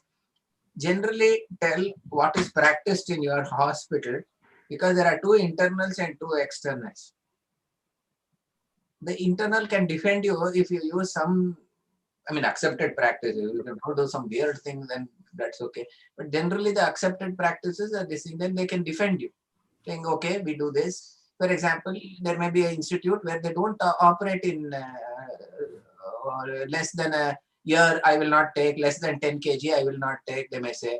So in that sort of institute, if you say, I will shunt, wait till it becomes this thing, perfectly fine. I'm not going to penalize you for that, because that's the institutional priority. But if you are in institute, you're taking a child at the time of, when they come with cyanosis and this thing, you are going to operate, you've got good setup, fine with it. But you must be able to defend your argument. Okay. Yes. We usually do. Yes. Sagar, one more question. If this pulmonary annulus was 4 millimeters, what would be your approach? Still, I would go for an ICR with a transannular patch, sir.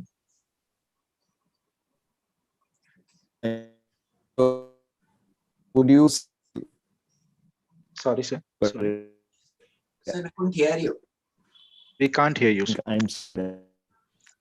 Okay, I'll ask you one more question. Suppose you have decided for a shunt and you have history of repeated spell.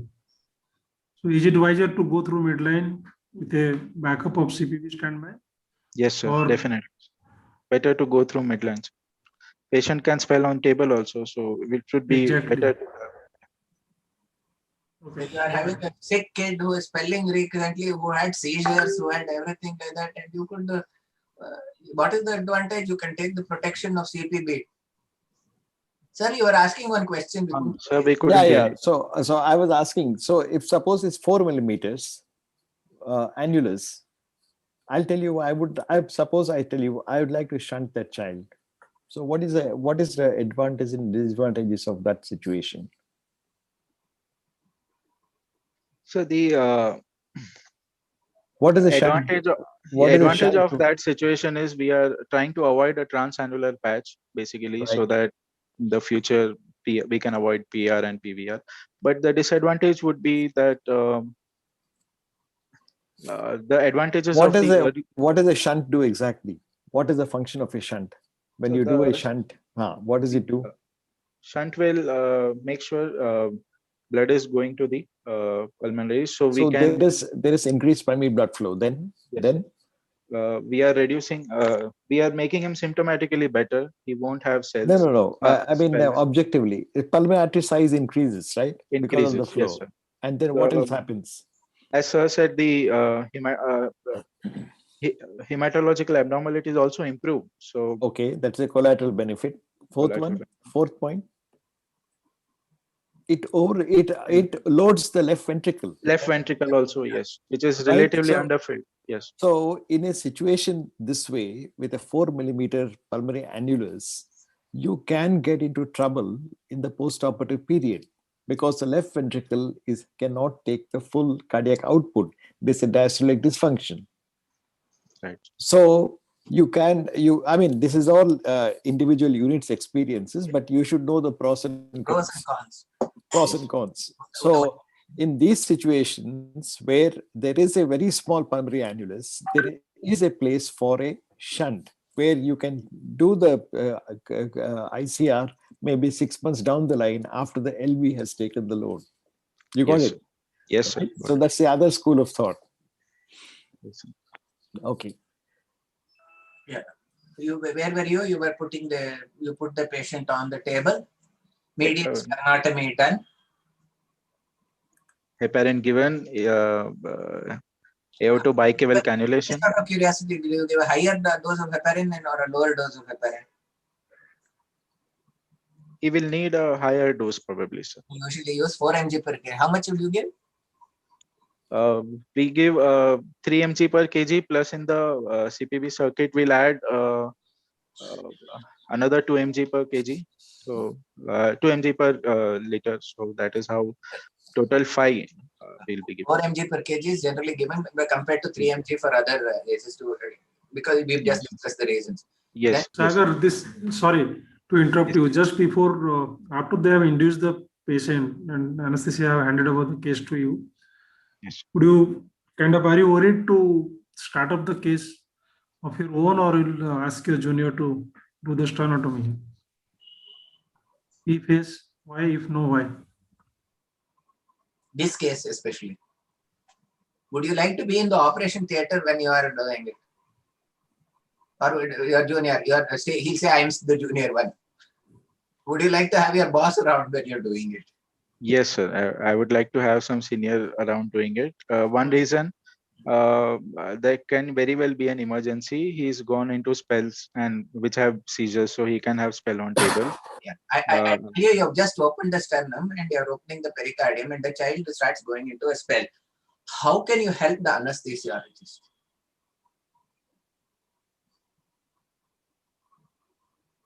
One thing, obviously, rush and go on bypass. That's a different thing. But till that time, you're not a very adept surgeon. You're still young, and can you help the anesthesiologist will start managing a spell?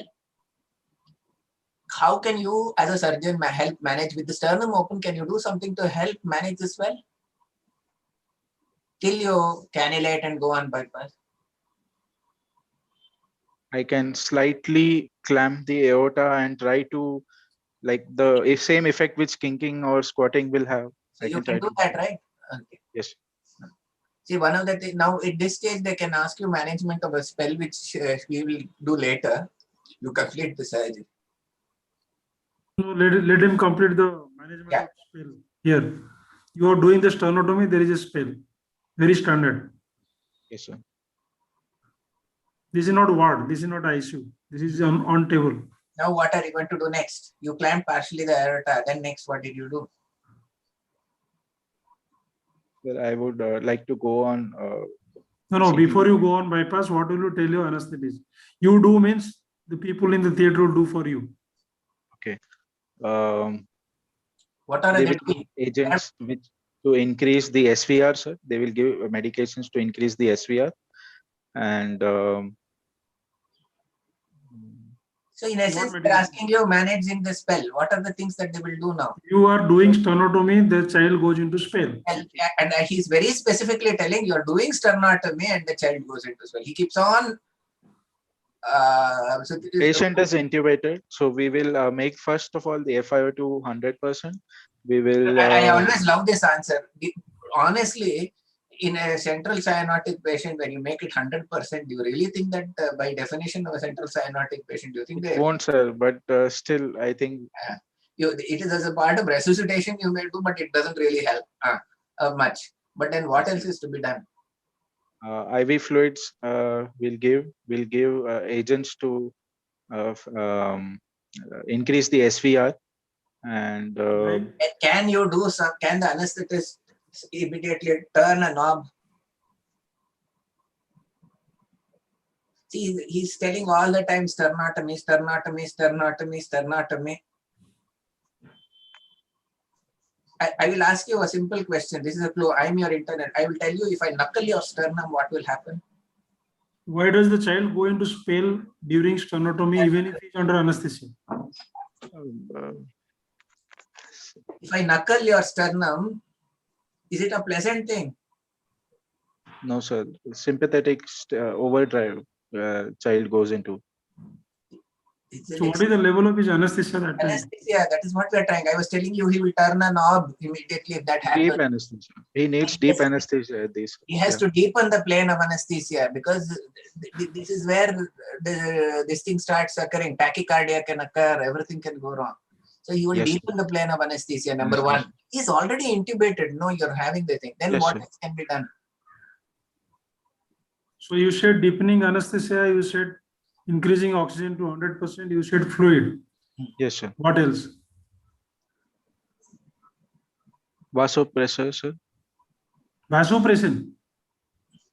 No, I say phenylephrine. Phenylephrine. What dose? How much? 1 microgram per kg per minute can be given on infusion. Really, 1 microgram per kg per minute. Slow infusion, sir. Infusion. It is 100 to 500 nanogram per kg per minute, man. Please go back and check your Stark Delaval textbook where he has given you the doses of drug. If you give one to this thing, you are going to constrict the baby, and then tomorrow when you are coming off bypass, I'll have now in the middle of surgery, they are going to keep telling you lactate is so much, sir. This is so much, sir. What about bicarb acidosis you want to correct? Yes, sir. I want to correct the acidosis. Soda bicarb will be. What else? Any role of calcium inotropes?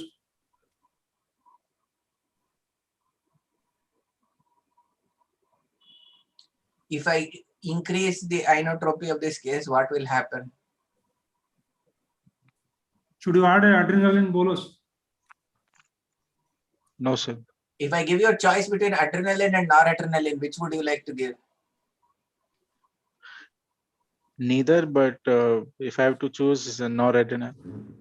Not neither. Noradrenaline was the original drug being used. Okay. Yeah, you go on cardiopulmonary bypass in a patient who is spelling and in shock. What would you like to do? I love CPB, so I would like to know how would you optimize the patient now? You just go and start cross clamping the heart and start surgery, is it?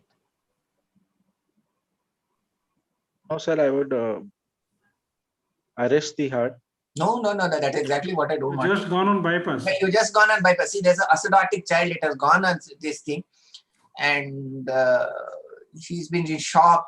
You went in a hurry. They were giving phenylephrine. I told you, no, they're giving boluses. Somebody decides to give 1 to 2 microgram per kg body weight of phenylephrine. I'd like to check the ABG now, sir, to see. So what all would you like to do now? You check acidosis. You would correct the acidosis, correct the hyperkalemia if there is any. Look at the PO2s and correct the pH. Really, a PO2 is not going to be under your control. It won't. It's on bypass. So I would like to correct the acidosis, the base deficit. What Run about with good flow. This stage? Flows for this baby. Would you like to have a higher flow or a lower flow at this stage? At this stage, sir, higher flow, sir. Higher flow. Like to resuscitate the child by giving a higher flow, correct all the parameters, and then reassess the prime chemistry, reassess the myocardium, and now you just wouldn't you like to now you're rushed into the procedure. Now what would you like to do now? You'd like to reconfirm things that are going on, right? Yes, sir. Okay, so you should never take a shocked heart and immediately cross clamp. Cross clamp it. Yes. Would you start cooling as soon as you go on bypass? In this case, this situation? No, sir. I would not till all the parameters are corrected. What is the danger of taking the acidotic heart and cooling it? It will fibrillate, sir, and then we'll be into handling and everything, which easily gets fibrillate. In fact, if you look at Glenn, the textbook of surgery, TAPVC being done, he says, don't touch the shocked TAPVC. Do not manipulate the heart. Yes. Then? So then I would... just a minute, sorry. Yes. You will go on a auto-atrial or auto-bicaval bypass? Auto-bicaval, sir. No, you said we are having a spell. In a spell, how would you go about cannulating this patient? What's the minimum amount of cannulation that you need to go? He's an unstable child. Aorta RA, yeah. So I would put direct the SVC cannula towards the RA. Once we tied over, then I can redirect it into the SVC and then insert another IVC cannula. Then we can go on proper. I tell you, the patient is very, very sick. What are the two structures which are easily seen? Dr. Mohanty is very specifically asking you, this is a child who is having a pressure of around 40-50, spelling, doing sick, and you are in a hurry. What is the minimum amount of, what are the minimum sites which you can easily, do you think that the SVC is aorta? Aorta? No, RA, base of RA appendage. To the RA and this thing, you can go into the RA, aorta and RA appendage, you can establish flows. Then you can shift over. In fact, I think Dr. Suresh Rao's routine is to put, sir, his routine is to put the RA, and then he says, don't, it's something very good thing to learn. don't unnecessarily fiddle around with the heart, pulling, pushing. And I have seen virtually the assistant yanking for dear life the IVC, trying to put a purse string. Don't, in these children, don't. Shock heart. In fact, Dr. Suresh Rao doesn't do it for any case. He says, don't mess around with the heart. Yeah. Go on bypass. That's been my practice for last 30 years now. So it is something yeah. which, that's why I said, because I wanted to highlight that point, because you should not fiddle with the heart too much in a acidotic heart. Yes. Then. And one last point. When you are going on bypass, in these kids, go on normoxia first for a couple of minutes. What is normoxic? What is the advantage of normoxic bypass? You know what a normoxic bypass is? Yeah, the heart is unloaded and. No. Normoxic bypass. And incidentally, are there any Indian papers? You know what normoxic bypass is? What do you mean by normoxic bypass? Systemic perfusion at normal oxygen levels, basically. The normal PO2? Around 100, sir, 80 to 100. So at those levels, we start the initial systemic bypass, and then gradually we increase the PO2. So can you say the reason for it? Reason for this? So oxygen free radical injury and deperfusion injuries are incidence is lower, sir, with this. Where do all the neutrophils go when you go on bypass? If I were to draw the blood, neutrophils are stick to the endothelium, sir. Which endothelium? Vascular endothelium. Which vascular endothelium? Just 1 second, please. Sorry, sir. Hello. Yeah. Hello. Yes, sir. Can you hear? Hello. Yes, sir. Others? Monty? Yeah. So what is the purpose of normoxic bypass, and how long exactly? How to do it exactly? What is the idea behind it? Rationale behind it? The rationale is to limit the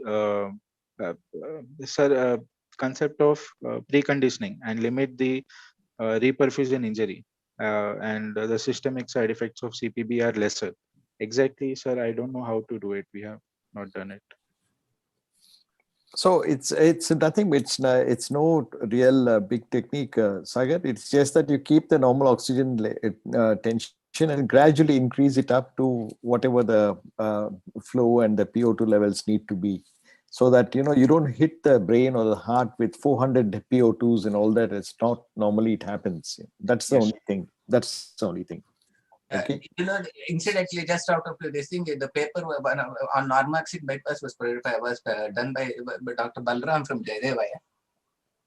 Right. He compared normoxic versus regular bypass, and they found a significant this thing. It was that. Continue. Yes, sir. So, Prasanna, can we sort of stop? We're running out of time here because the next technique of tetralogies we'll have a different session for the postgraduates. Now, what we usually do is we sort of sum up this whole thing, and then Simran has got a list of some 20 questions which are usually asked in exams. So we can summarize that, Just before that, sir, could I just tell one piece of this thing first? Yeah, go ahead, please. Yeah. See, in a tetralogy is invariably a long case. Examination can go in 3 or 4 manners. Some examiners may ask you all about the clinical features like we did today. Some examiners will say, okay, tell me the diagnosis, go to the investigation and go to surgery, and it can be either an intracardiac repair or a BT shunt. And in some cases, you may have a case where there is a BT shunt. They may ask you things like taking down a BT shunt, or a redo case will come with a tetralogy who requires pulmonary valve replacement. So, the direction of the examination can go anywhere. You should be prepared for all formats. So, Prasanna, what would you advise Sagar Now he's an exam going person, so you have seen him present the case. What would be your advice to him? He has presented fairly well. Right.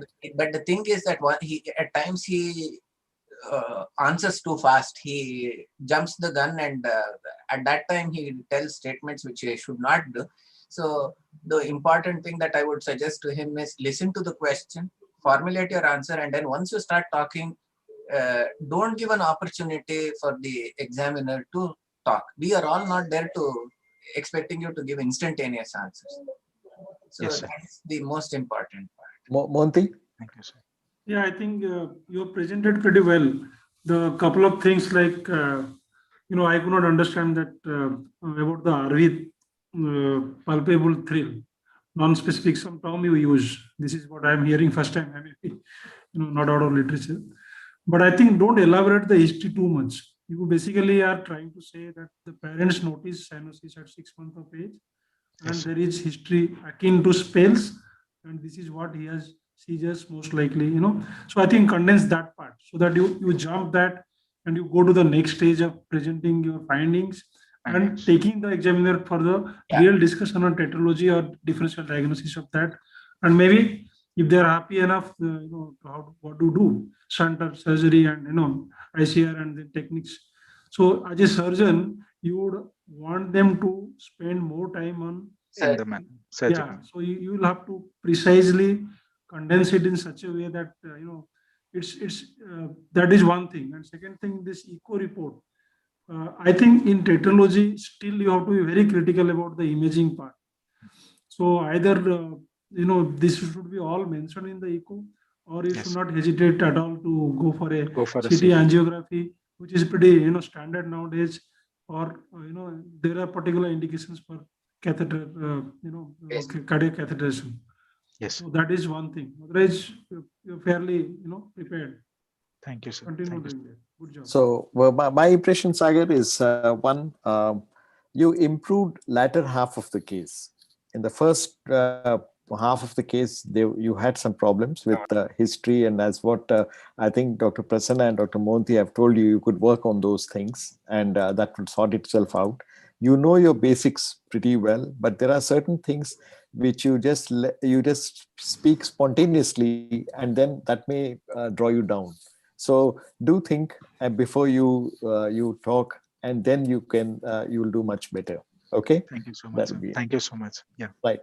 So thank you, Prasanna, thank you, Monty, and thank you, Sagar.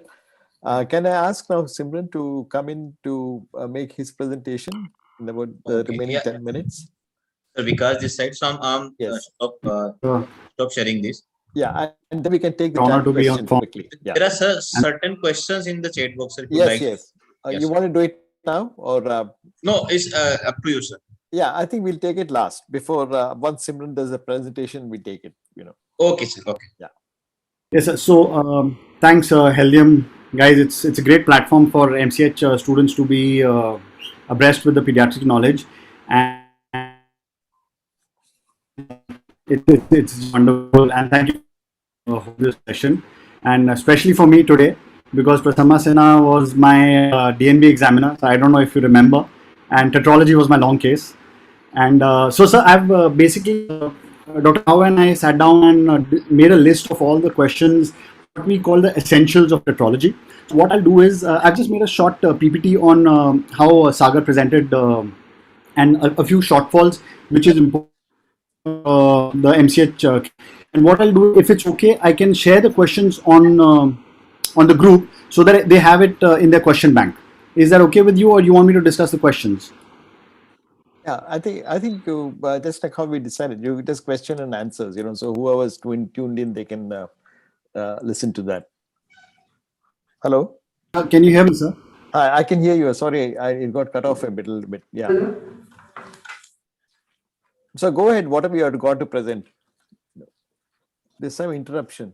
Yeah, there's some problem with the bandwidth. I think that we can post the questions on the group so that it's a ready reckoner for everybody going for the exam. We can do that. We can do that, certainly. We can do that. That would be good. Sir, because the side. So shall we take the chat questions here or what? No, sir. We can take chat questions, but sir, whatever, I think so. I'm working with our media partner. So by Monday, we will provide you the Google link in which sir can ask share the questions with all the participants. Right. And later they can reply. So all answer will come to the either Simran sir or Mohanty sir or you or your like Akanksha madam. Then you can check that, sir. Right. So I'm working with media partners. Yes, sir. Okay. So I'll just go through the chat quickly in the remaining time we have got. One is the first one was sent by Dr. Vinayak Shukla, who is a very senior surgeon professor from Vellore. So spell must be understood from all angles. I think absolutely true. I think whenever discussion on spell comes, we all have to know from every angle: cardiology, surgery, what we do, etc. Second, Puneet Sharma, shall we comment on CT ratio and AP view? That I think has already been discussed. And is it lagging for everybody? Simran, what was that? That was I don't know what it means. That is difficulty in hearing. I think that's what they're talking. Okay, Lag. okay.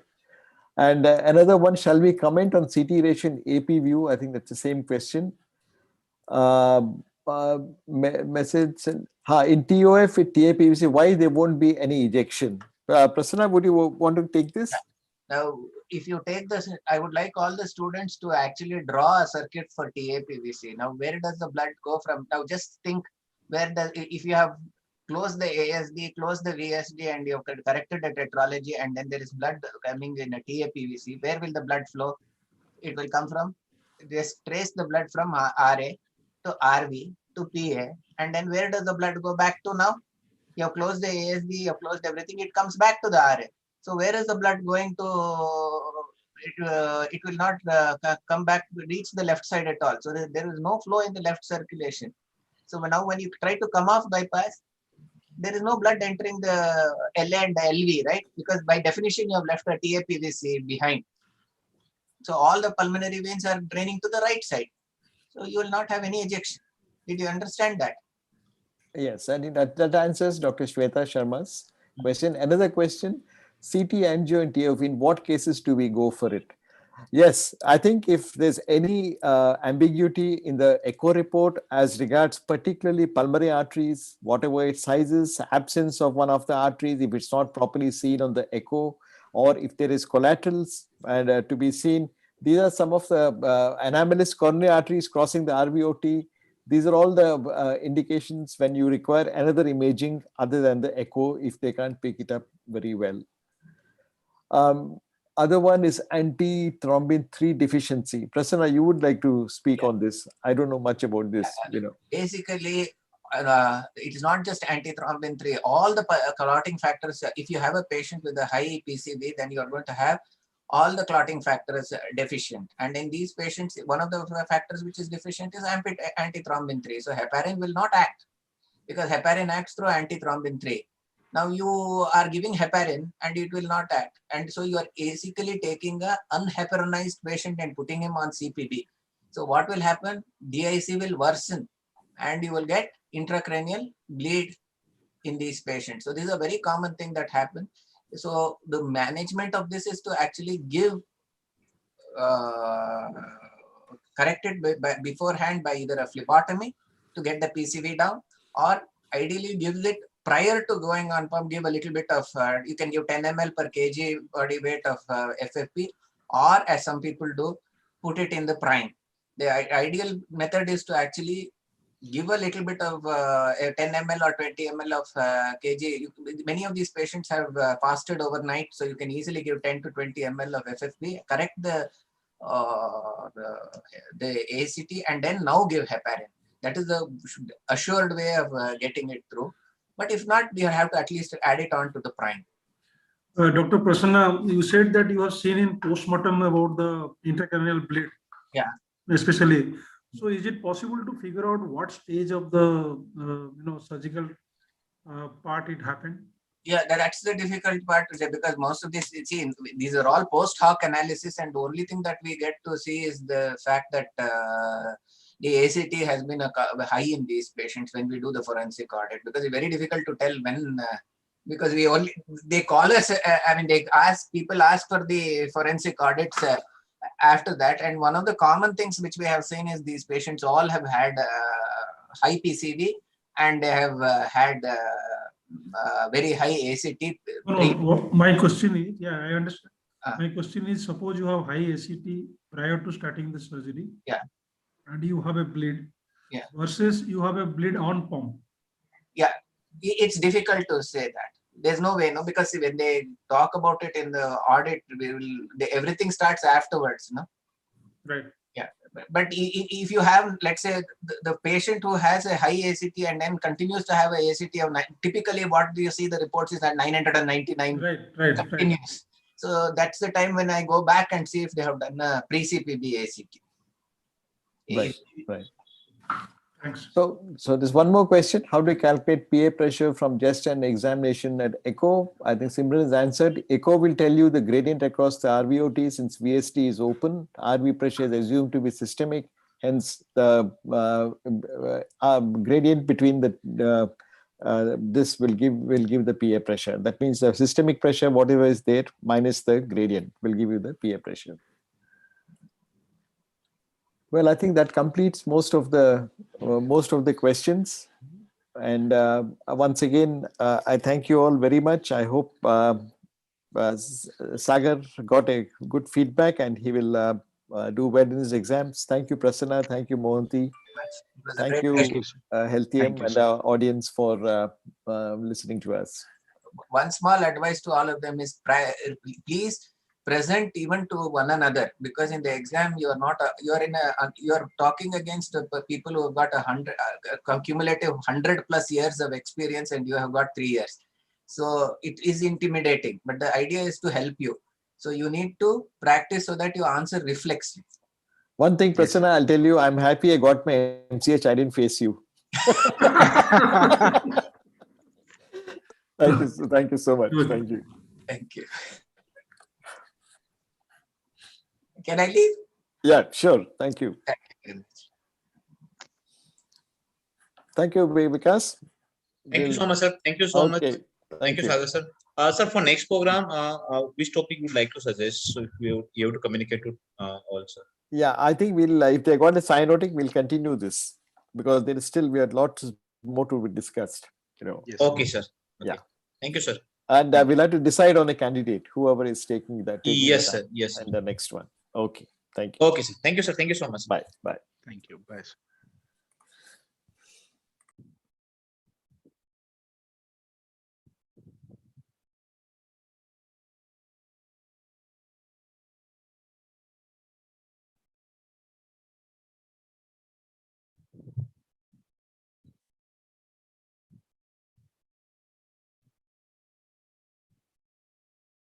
Hello, Dr. Puneet. Hello, Dr. Puneet. Hi, sir. My name is Vikas. I'm calling from Healthium. आपने just group में message drop किया था. To add in the WhatsApp group, yes, sir. So